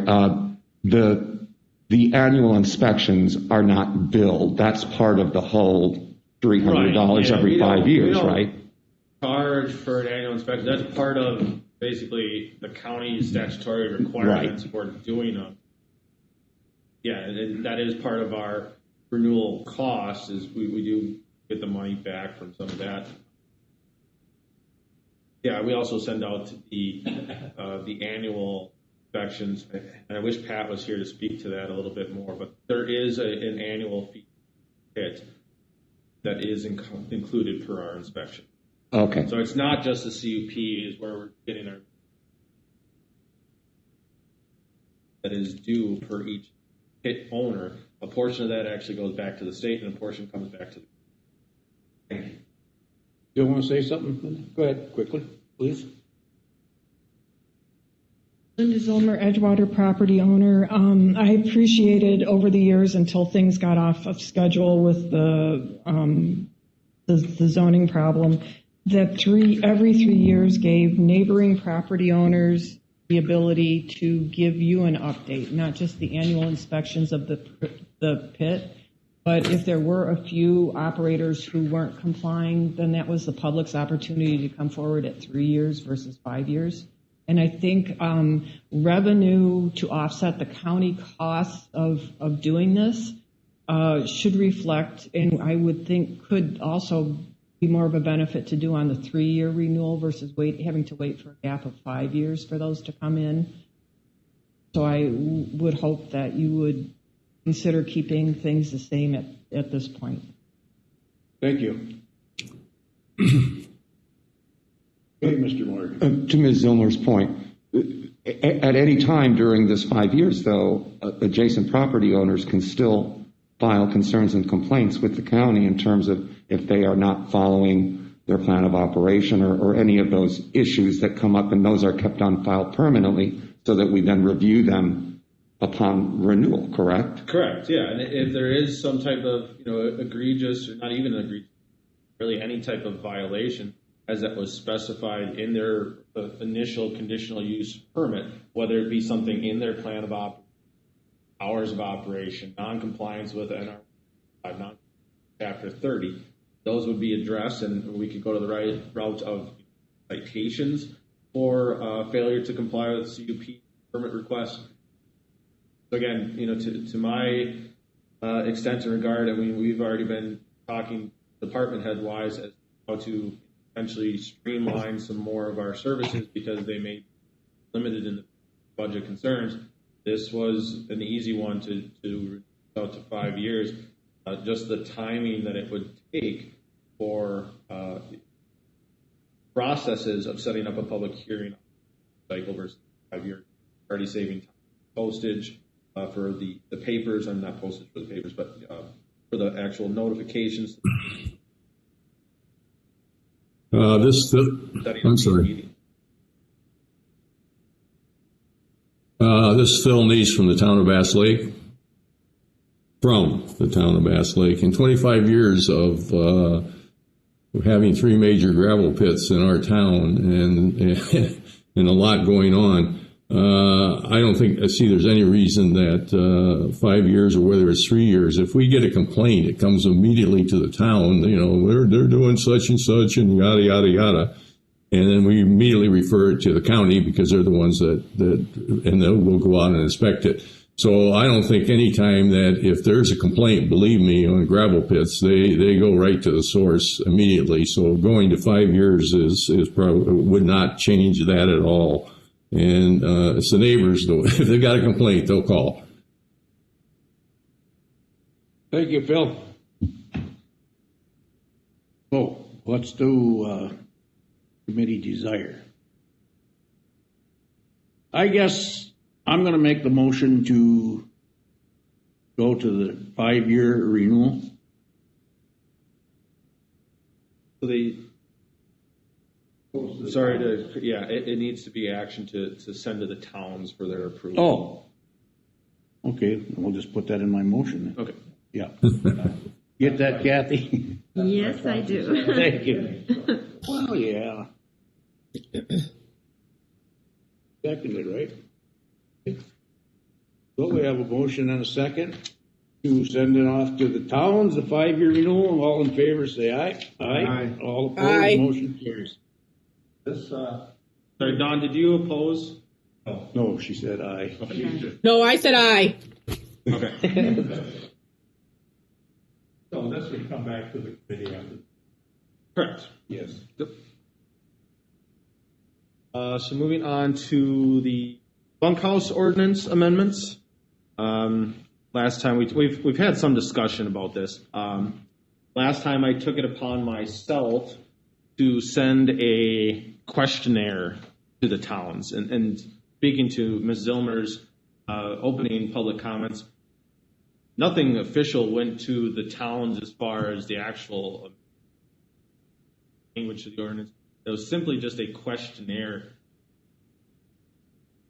before even getting my feet wet into trying to make this type of ordinance, I want to get a gauge or a feeling to what individual looking like. Again, the is that one has to go through. Could you talk a little louder, Jay? The processes of having to take and change ordinances are very long, and they take quite a bit. So again, the questionnaire was sent out to the towns to even decide whether or not we should even go down this road to begin with. So here attached is kind of the letter that I had sent the towns, kind of bringing them into the loop as to what zoning and conservation is seeing out there. As many of you may know, there's quite a few of these, I'll call them two-story garages that exist within the county.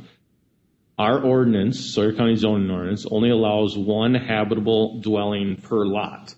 Our habitation requirements basically boil down to whether or not there's a sleeping area, beds or bedrooms located in that structure. If beds or bedrooms are located in that structure, it is considered a secondary habitable structure and has always not been allowed by ordinance. That being said, it becomes a very difficult type of use to control or regulate. When someone has a second-story garage, they have all the rights in the world to have additional storage area in that. There's nothing against additional storage. You want to have a playroom for the grandkids. You want to have an exercise room. You want to have maybe a little office studio that you have your workstation at. Those have always been acceptable. The use, though, would be that secondary sleeping structure. That secondary sleeping structure has never met any type of uniform dwelling code requirements. I don't know if it has any type of fire safety requirements, be it smoke detectors, carbon monoxide detectors. And again, the use issue would be that I'm not out there in the middle of the night making sure that no one's going up into the garage and sleeping. I'm not peeking through windows to see if you have beds or bedrooms located in it. So from a zoning and conservation department standpoint, it's a very, very difficult type of regulatory use to control. So then we start getting to the process where if it's very difficult to control, why don't we try to allow it and get them properly permitted? So that, again, is kind of the background approach as to, I'll call them these two-story garages. We're referring it to here as the bunkhouse or temporary guest sleeping areas. So not only do you see in other counties that allow these, not only do you see them in those second story of garages, you may see just a small placed single-story structure that's more of a bunkhouse type of requirement. So looking through, some of these, we've gone through the route of, okay, well, what, requirements do we want to have in them? What does it meet per state statute requirements? What do individual town fire inspectors want to see? So again, this was kind of the questionnaire that was sent out to the towns, and I got some of the responses back from them, which I've also believe included in here. And I don't know how to shift this, especially when I'm in a screen share. It's all right. I'll lay on the floor. What was that? It's okay. I'll lay on the floor, then I can read. Oh, yeah, sure. So out of the 13 townships that responded back to us, 9 of the townships would support some type of bunkhouse change. Now, again, the town only received that summary page that I'd already scrolled through. The town has not seen any of the potential draft language at this point. But again, 9 were in support of some type of bunkhouse change, 4 were not. That we then asked the question, would you allow plumbing in these bunkhouse structures? 11 said no, 11 said yes, 2 said no. Currently, there are no ordinance restrictions or requirements that would limit plumbing in an accessory building right now. If you want to have a sink in your garage, if you want to have your laundry in your garage or bathroom in your garage, there's nothing that's prohibited within Sawyer County zoning ordinances for that, as long as it's hooked to a code compliant sewer system. So again, that's where the question is, okay, well, would you allow a bathroom in one of these bunkhouses? 11 said yes, 2 said no. Then we get into some of the uniform dwelling code requirements, and I still think, that's a process that really needs to be hammered out prior to drafting any type of language here. Uniform dwelling code requirements is that state building inspector to make sure that it's being signed off for someone to actually sleep and or temporarily live in that area. So requirements such as potential frost footings, firewall protection, insulation, ventilation, ingress, egress, carbon monoxide, fire smoke detectors. Those are kind of the UDC parameters that need to be looked at. If the county's going to say, yep, you can sleep in there, we'll give you a permit for it, the county would want to fall back and say, you still need a uniform dwelling code sign off on it, because we don't want to have that kind of liability that says, yeah, you want to sleep in that bunkhouse, go ahead, but you need the UDC approval in order to do so. When we asked that question, would the town change their UDC requirements for the new bunkhouses? Because most of the townships, they would really contract with their own uniform dwelling code inspectors to say what the township wants inspections on. So all townships by state statutes have to require it for new dwellings. They don't have to require it for garages or additions. That's up to the towns to decide on whether or not they want to have those additional checks through the uniform dwelling code inspector. So we would need the towns to have some type of change to their requirements for their contracted UDC inspectors. 9 of them said yes, they would change. 2 said no. Would the town change the UDC requirements for existing non-permitted boathouses? So then we started looking, okay, what about those bunkhouses that are already out there? How can we potentially bring those back into compliance? Well, we can file for after the fact land use permits if it meets the ordinance requirements, but then you still run into okay, how does it get after the fact uniform dwelling code requirements? Again, that would need to be coming from the township to require that applicant to get after the fact UDCs. That's where it starts to become a little bit more split for reasons unknown to me, but 6 of the townships said yes, that they would require UDCs for existing bunkhouses. 5 said no. And because we're bringing up the UDC type of aspects, we then wanted to look at, okay, well, what if towns don't want to run their own UDC anymore? Would the towns even be interested in actually giving that control or administration to the county itself? I had some discussions with another committee member about, could the county have its own in-house UDC inspector and have each individual township give those state requirements, to us or back to us. That was more mixed. Only 4 of them said yes and 9 said no. They're really the only way that, that the county would want to really take on that type of requirements is if it was all towns.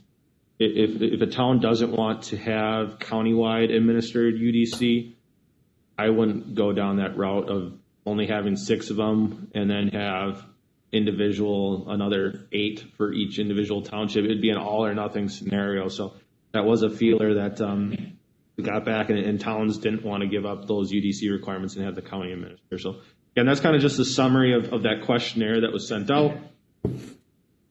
And then we get to what myself, as well as a couple other, I guess I'll call them helpers, have kind of formulated as a potential draft version of, if we go down this road, these are some of the definitions that we've looked at including. This is the section of the ordinance where we would be inserting these bunkhouses or temporary guest corridors. There was actually quite a bit of time spent on this. As you can see, we're actually in version 12 now of this working document. And this is actually the first time you committee members and the general public has even seen it. So I'd imagine by the end of this, we're probably on 20 or number 30 of a revision. But at this point, I want to take this slow. I don't want to rush into any decisions. I want to make sure that we're looking at all unintended consequences with even going with something like this. But I did want to still get that feeler out to the townships to see, is this even going to be something worthwhile, or should I just stop and just be done with it? Again, though, there's still a problem that's out there, though, and it's a problem that needs fixing. And I'm open to suggestions for fixing it. But I will tell you, I don't have the answers. Right, well, that too. I don't have the additional staff to do all that type of enforcement. Even with doing that enforcement, it's very difficult to enforce it because, again, it's a use issue. If someone has a upstairs in a garage and doesn't have an external staircase with no curtains on them, how am I ever supposed to know what's occurring in that type of structure? Again, you are allowed a bathroom in an accessory structure. So, okay, maybe there's a vent stack for the plumbing on it. Doesn't mean anything to me. And again, I'm not sitting out there at Saturday night at 10 o'clock to make sure people aren't going up into the garage to sleep. So, again, there's an issue, there's a problem out there. It needs to be solved. And as Ron said, I don't have the answers. One of my solutions was to, hey, why don't we just allow it, permit it, get proper permits on it, get additional revenue through the permitting stream, and allow them. Several other counties already allow them within our, they actually mix, it's about 50-50. I believe Bayfield allows bunkhouses. Washburn allows bunkhouses, and Burnett allows them. Douglas, Ashland, and Rusk not. So it's very mixed. That's all I have. I've talked long enough. Okay, Rebecca, you got a comment on this? May I make a comment? Yeah, I think just a quick follow up on what Jay said. This is these types of structures or these types of uses are generally regulated under the Uniform Dwelling Code, and that through the Department of Safety and Professional Services at the state level.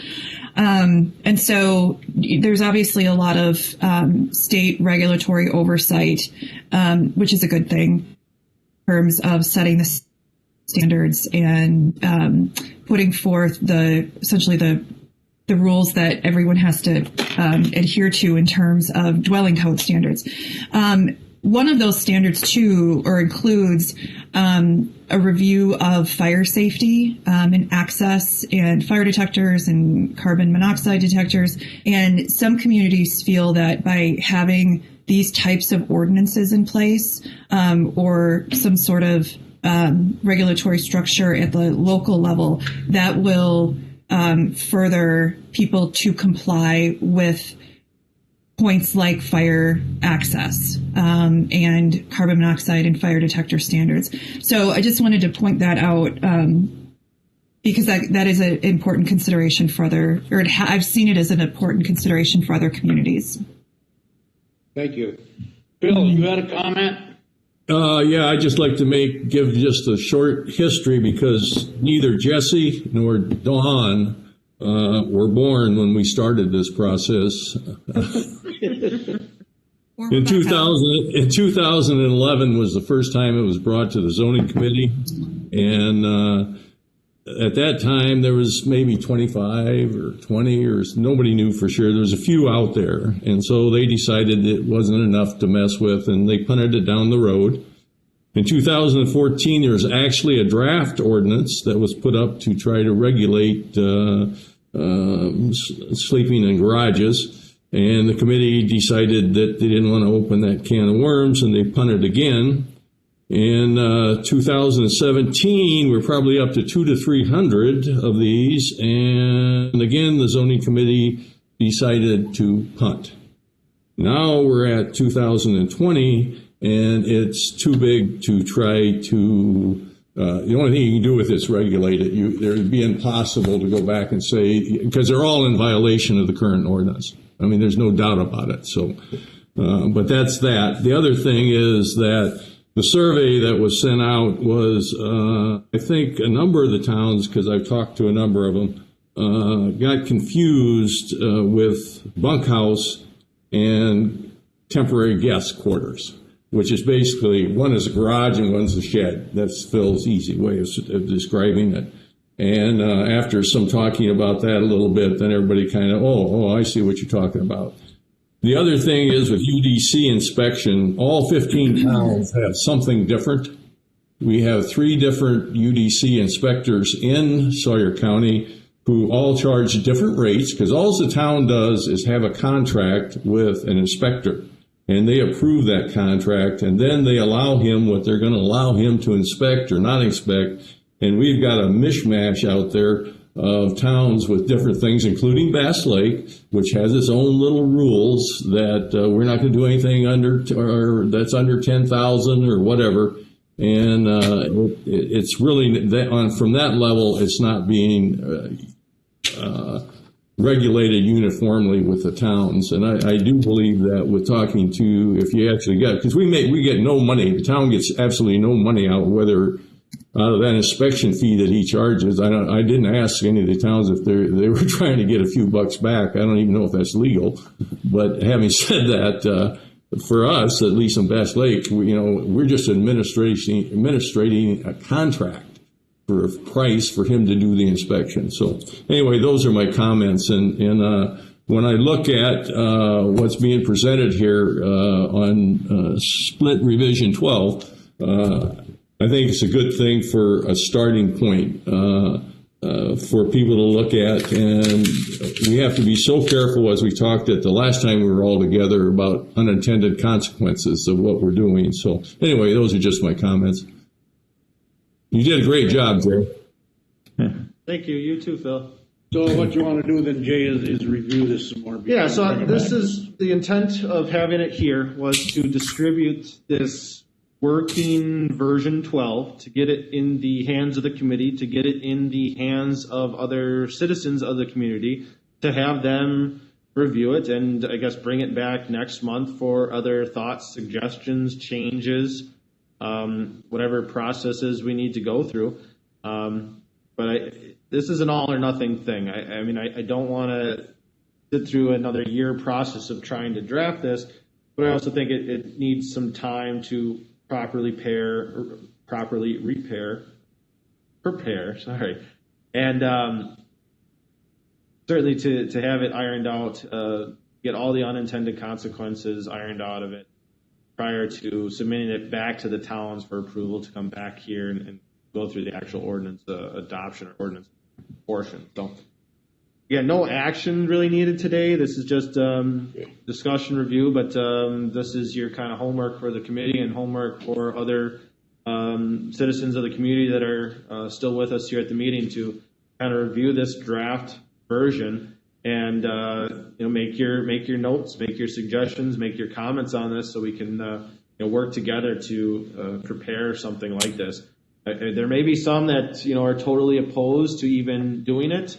But at that point, I do, welcome suggestions outside of, get more enforcement, because again, I've gone through the toughness of the enforcement when it relates to a use such as this. Again, with also the enforcement aspects of it, we would need additional staffing, which at this point, from looking at listening to other committees speak about budget, is just not in the cards. Mr. Chairman, I have at least one comment. I would like to know whether or not the county can assume responsibility for the uniform dwelling code inspections if there's something in the state law that says we can't. What I see, and just building off a little bit of what Mr. Neese said, I see the county taking over responsibility for the uniform dwelling code inspections, and maybe that inspector could possibly also, in his spare time, do some enforcement. Yeah, and what I've seen, it does require the towns to, I guess, release that power, but maybe we can task our legal counsel with checking into that, unless she knows off the top of her head as to, why are there some uniform dwelling code inspectors that are administered by the county and why are other counties administered by individual townships. I've talked to other zoning administrators themselves, and most of them have seemed to, that's the way it's always been mentality, as well as if it does come back to the county, that the town basically needs to pass resolution giving that power back to the county. I'd like it just legal. Great, me as well. So. Do you want me to answer that? Rebecca, go ahead. I don't know the official answer, but I suspect that under the Wisconsin Administrative Code, SPS, which is the Department of Safety and Professional Services administrative code provisions, allows an option. So you can either have the inspections be at the county level, or you can have them be at the town level, so long as there is an agreement in place. I don't know that for sure, but that would be my that's my inclination why there would be that difference. But if you like, I can confirm that. I would also like that. Yes, please do. Okay.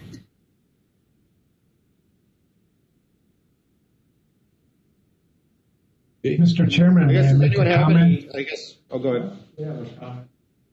This is Mark Olson.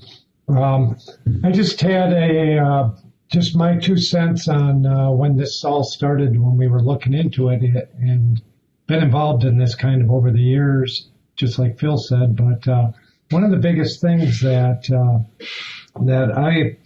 what got me interested in this is the unregulated and how fire departments respond to fires. You know, they aren't risking lives the way I understand it, talking to numerous fire personnel, but it could be verified by other fire chiefs. But if there's a garage fire, they aren't risking their lives going into a garage to save a car. Now, if there's sleeping quarters in the garage that they are aware of, then, you know, they would to see if somebody's in there. You know, it's not like a house where they are going to send personnel in. So I don't know if the county would have any liability just by not regulating these, where somebody dies in one of these garage fires. That I think if that ever happens, God forbid, I think that would really press the county to really look at doing something. So that was just the main concern, and that was pointing out as part of the ordinance that if the committee went along with it, is having some sort of separate designation that there is an accessory structure with sleeping quarters on the property. You know, that way the fire department in charge, you know, if it was posted by their firebox number, they would know that there is something on the property, and the person in charge, you know, that would be part of the fire department's responsibility to check that. So that was just my main concern, is really the safety issue. As soon as one of these burns and somebody's grandkids dying, there could be a lot more problems. Thanks. Thank you, Mark. Go ahead, Ms. Zilmer. Linda Zilmer, Edgewater property owner. To kind of build on what Mark is talking about, this really comes down largely for a public safety issue for me. I share many of his concerns. And it also brings in this issue, another issue that the county has punted on, and it's gotten uncontrollable, is that of tourist rooming houses. And so what do you do when one of these properties has got a dwelling, and then they've got a garage where people are sleeping above, and then they're also renting it out? I know there's confusion amongst the different entities. Our fire department serves communities in 4 different counties. And I think there's confusion too, even on those properties who have registered as tourist rooming houses, whether or not the local fire departments are supposed to be inspecting them as they would a resort.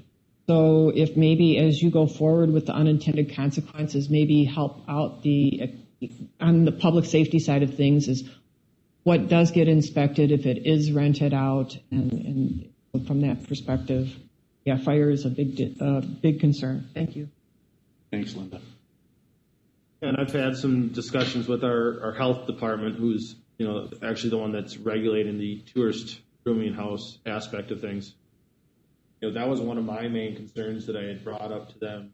Well, and are you, being the tourist, as licensed accessory structures, tourist rooming houses, out there that we licensed the entire property as a tourist rooming house, and I threw up a huge cautionary to them, essentially having a liability that if you're saying that, yes, you can rent that garage out for a tourist rooming house because it doesn't meet any of the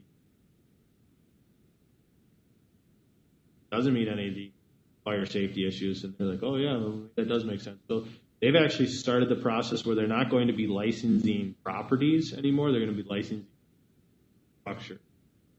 You know, I've kind of reiterated to them that should not be licensing those existing dwelling garages that are out there. If you want to rent out the house, that's fine, but you shouldn't be licensing these other garages. So they have made those kind of corrections, and I do believe there are a few of them that they've actually had to go back on their permits and say, no, we cannot license.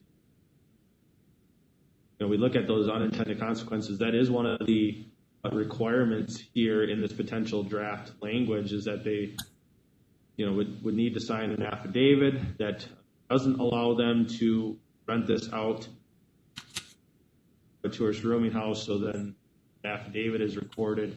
Not only do new owners of the property know that they can't rent it out, but also tourist room. For those that also don't know, the tourist rooming house apartment, I'll call it, they contract out services that actually go onto individual sites and look for those that are places. We actually pay a software company to look at those that are structures, and those that are not in compliance are also we're taking into, as far as the regulatory action. Other point I wanted to, as well as, you know, the intent of the bunkhouse and temporary guest accessory structures, at least as the new ones and how the ordinance is drafted, that these are still to be less than 500 square feet, and they're not to contain kitchen facilities. So by using those languages, they're actually not considered fire dwelling units.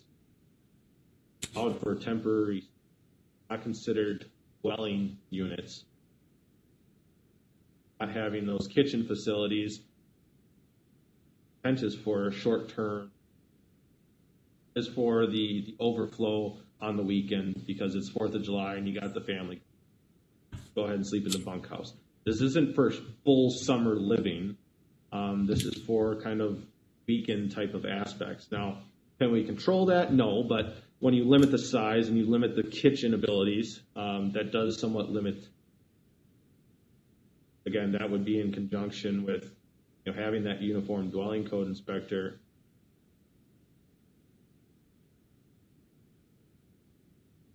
according. But if I can certainly answer any other questions at this point about this. If not, again, your homework is to review the draft and kind of make your notes and suggestions, and threats, and whatever else you may have. Yeah, Mr. Chairman. Go ahead. I think we've talked about this before, and when we have, there are certain state statutes that restrict these kinds of dwellings too, aren't there? As far as, I think size, only one room, kitchens, or whatever. Yeah, so and this is a conversation I had with the Uniform Dwelling Code Inspector. So state statutes don't allow two habitable structures on the same parcel. Now, the state definition of habitable structure is a little bit different than what we have in our county zoning ordinance. We look at an area devoted to sleeping as being habitable. The state looks at habitation as that three aspect, that you have to have a bed, you have to have a bathroom, you have to have a kitchen. When you have all three of those and you're over the square footage of 500, now you're considered a habitable dwelling. So we specifically tailored this ordinance that you're not having a secondary habitable structure, you're having a temporary guest quarters or bunkhouse. So we kept it under the 500 square foot threshold, and we pulled out one of those three requirements, which is generally the easiest to do is just no kitchen facility. So we're not considering, and nor are they considered by Uniform Dwelling Code inspectors, as a habitable dwelling. they would fall under the terminology of a bunkhouse or playing with the terminology a little bit, but that's the way we get around it. I mean, for me, it would be helpful if you could just give us a bullet of whatever state requirements for habitable. I think that you just mentioned.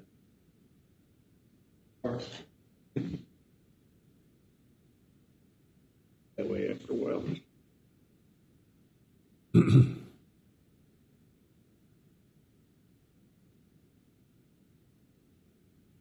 All right, any other questions on that one? No. This will be on the agenda for next month. With our homework. Yep, yeah, and I probably still won't put any type of action to it. Just more discussion. So, give me your thoughts, your feedback, your comments. I mean, maybe we can work through the draft to see if there's changes needed in certain aspects. Again, because of the process and how you do amendments, I want this ironed out before it starts going down the pipeline and having to restart the process halfway through it. I can move as quickly. I would certainly want to have it done by fall so that, those that are potentially wanting to do a project can still start this fall. Well, there are several people that are definitely interested in this potential ordinance change.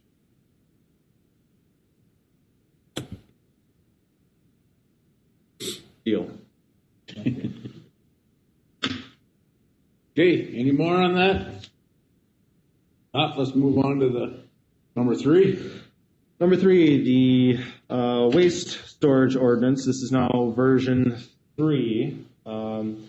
This waste storage ordinance was approved at this committee prior. I believe it was January. It even been just either January or December. This waste storage ordinance was approved at the zoning committee level. Through the process of the adoption, there were a few changes that were made via the towns, and there was actually an additional legal counsel review that certainly brought up some great aspects that needed some changing as well. So again, this is back in front of you today. We've made those necessary changes. We brought it back to the individual towns. And this waste storage ordinance is a little bit unique in itself in that it actually has to go through 2 committees of jurisdictions approval to actually go to county board.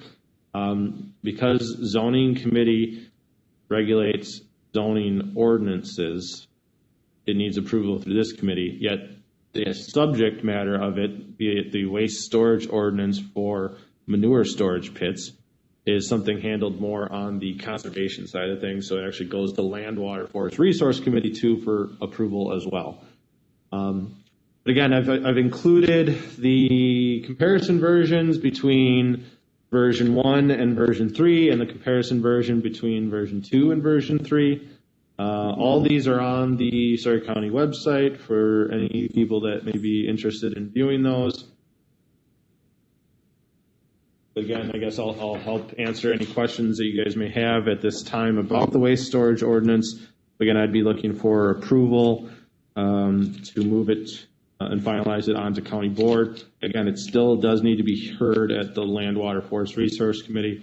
It'll be held then in June, and then would go to county board as well in June. So my question is, Jay, and this probably for Rebecca too, I don't know, is when I voted on the town's level, I can't vote here on this, right? Rebecca, did you hear me? Sorry. Yep, I heard you, Chairman. That has been the standing practice at the county, and so I think it's appropriate to adhere to that practice. Whether it's a legal requirement, I've never looked at that issue in detail, and I can certainly do so. I'm not 100% confident that you are legally required to not vote at the county level. But again, because that has been the county's standard practice, I would recommend that you do so, that you abstain. I know in the past, on things that come up through zoning and me being a town board chair that I did not vote at the zoning level. So I guess I just wanted another input on that. Linda, sure. Want to say quickly? Go ahead. Linda Zilmer, Edgewater, and maybe Phil, if you're listening, you can either confirm or set me straight on this. My understanding, and especially using maybe former Chairman Bassett as an example, if there was a specific case where he felt he needed to not vote, he didn't vote at the town level, but I don't think that it applied to general ordinance amendments, especially if it doesn't affect you uniquely. I think that there's been a differentiation, whereas I don't know why anyone would object to a town chairman voting on something like this at a town level and at the zoning committee level. So maybe something to think about and maybe get clarification. Phil, would Phil be able to speak to that? Yes, he can, yeah. And then anyway, and Rebecca can look that up so we can get the legal aspects of it too and let us know. But like I say, as of right now on this one here, I would not vote on it. I would stop myself out. So. Jay, so you're looking for us to approve this and then it would go to the towns? So it's actually gone to the towns as the version 3. As of today's date, we have 11 returned responses, 8 were for, and 3 were against.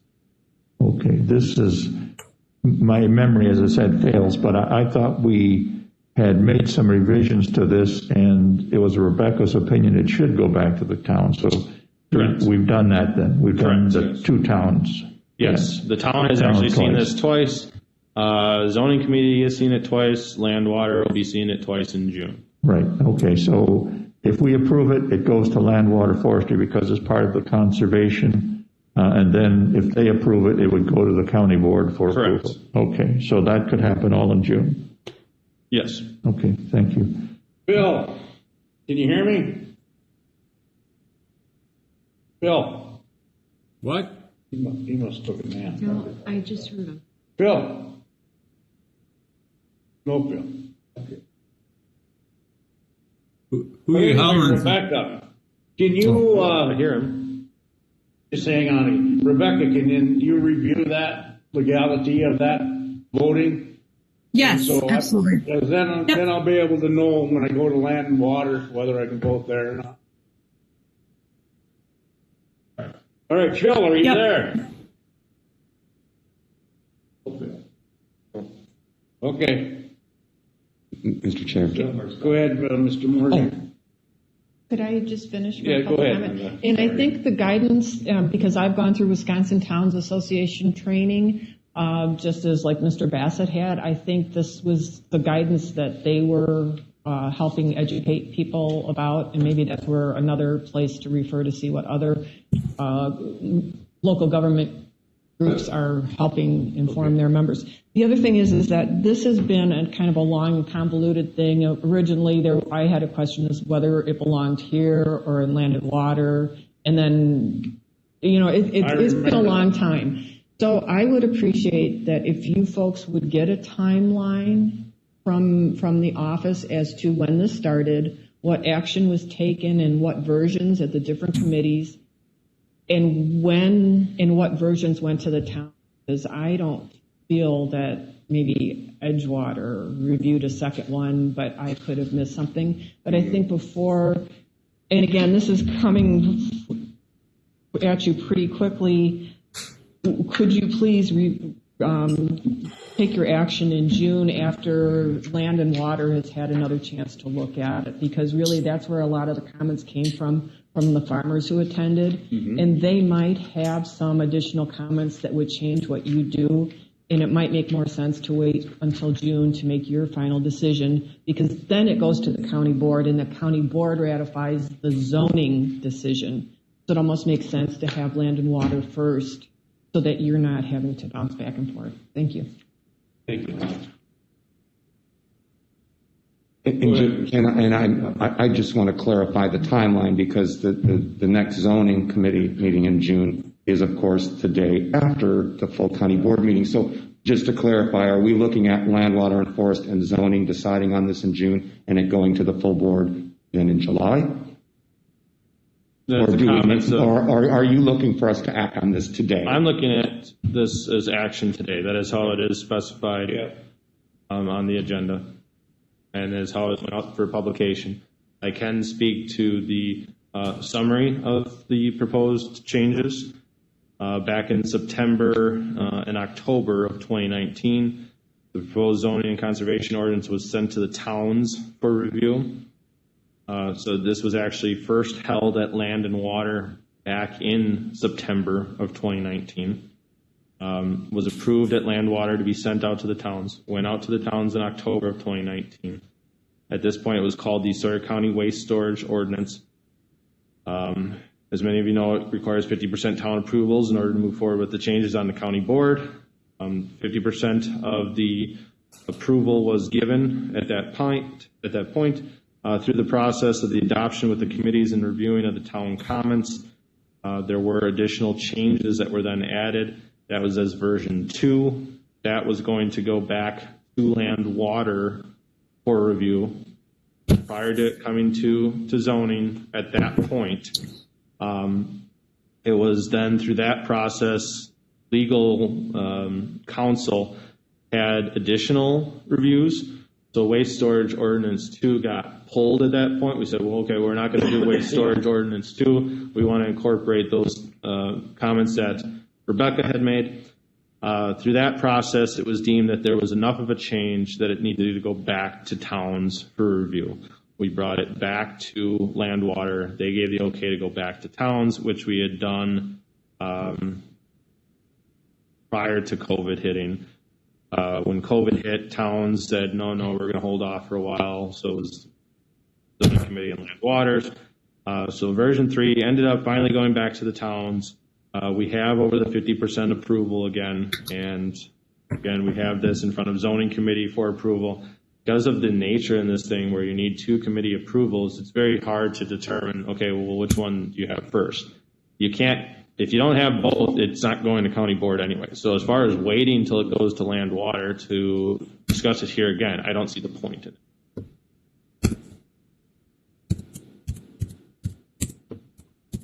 Linda Zilmer, just in case there would be further changes at Land and Water, and the zoning committee is then acting on an ordinance that will go to the full county board, I also want to raise the issue of public notice. So in the past, when things like this have been coming up, I have asked that these ordinance changes be put in as part of the public hearing and not just listed under new business. So even as with my years of coming here, I look at new business and I don't see it's under public hearing, and I see possible action.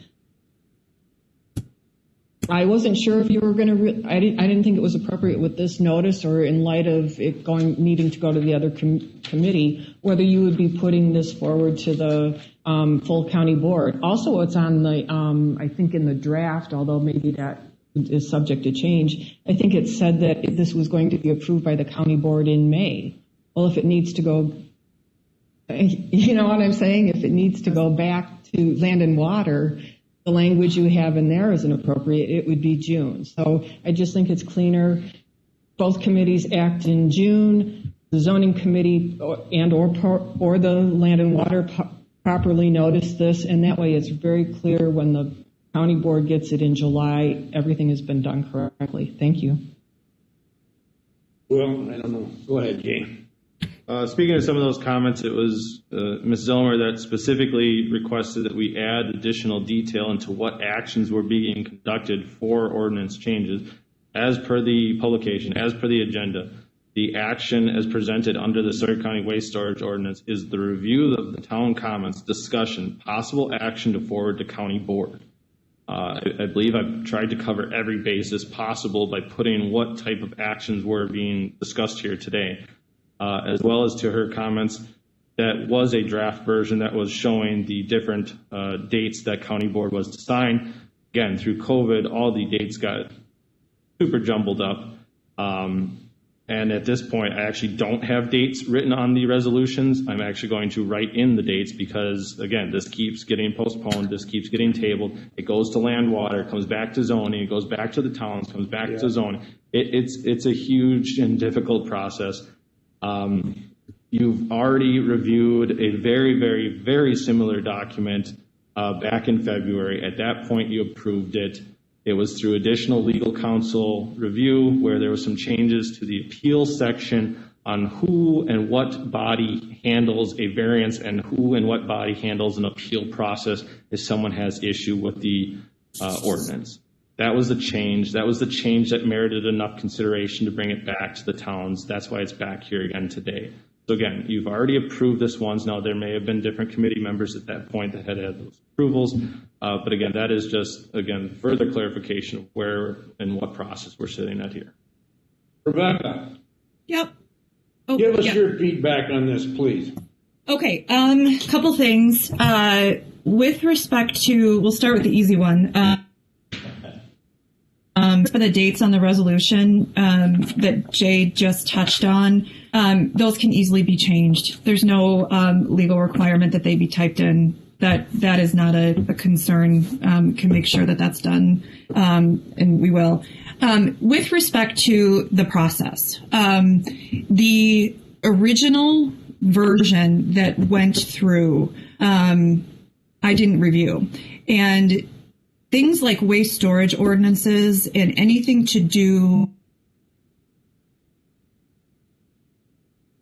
with this type heavily regulated at the state that it oftentimes takes multiple versions, within counties to get to where you need to get to. So I understand that, the frustration of having this to come to different committees. But that's so typical with anything in this subject area. And as Jay mentioned, it is a statutory requirement that it go to both land and water and zoning. And that was something that was skipped over in the first process, which is now obviously taken care of. Second of all, with respect to the multiple versions, of course, it's frustrating for everyone when something has to go back for town review again. And so what Jay and I had talked about in terms of the revisions that happened in the first round of approval versus the next round, the revision dealt with the appeal section. And it's material enough to require it going back to the town. And we weighed, Jay and I had talked back and forth in terms of the best option to proceed. And so that's the way we looked at it. And I know it's a frustrating process. But again, that is what, in terms of the different committee reviews, that's what the statutes require. And in particular, you absolutely want to make sure that you follow the statutory process in approving anything, but particularly when you're approving something like like this waste storage ordinance.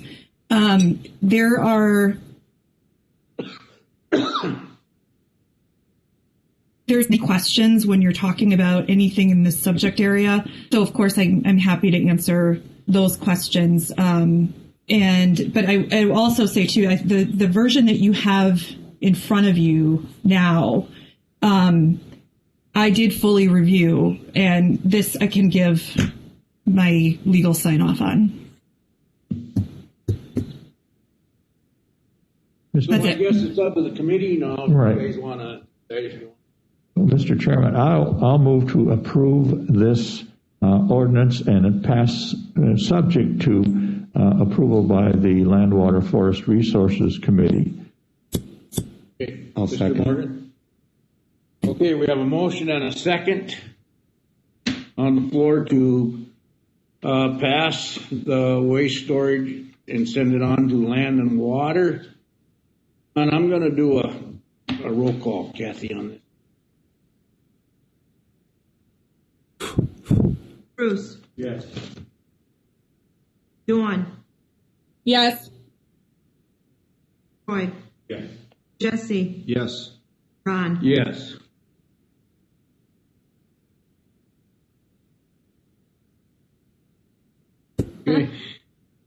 There it goes. And the waste storage resolution ordinance. That's it. Don't sign the second page, that's the one for water.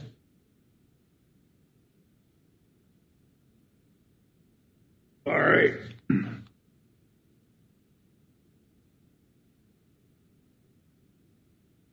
From both committees. 60% of the people on this committee make up 60% of the people on land. Water. Three of us are on the land and water too. Oh, jeez. That's not a majority. But because it's a six-member. Oh, that's right. I forgot. Yeah. So 60% of this committee make up 50%. So this committee does zoning, and then, help me, Jay, but the land, water, forest resources incorporated in it would be conservation. Conservation reports to Jay. That's the conservation elements. From, I guess, my aspects, yes, but I mean, obviously forestry, you do register of deeds, treasure, land records, so those are all the kind of departments that basically report to the Land, Water, Forest Resource Committee. And if we ever combine those two, it becomes super long meeting, and we've had meetings here that go into 1:30, 2 o'clock in the afternoon, right?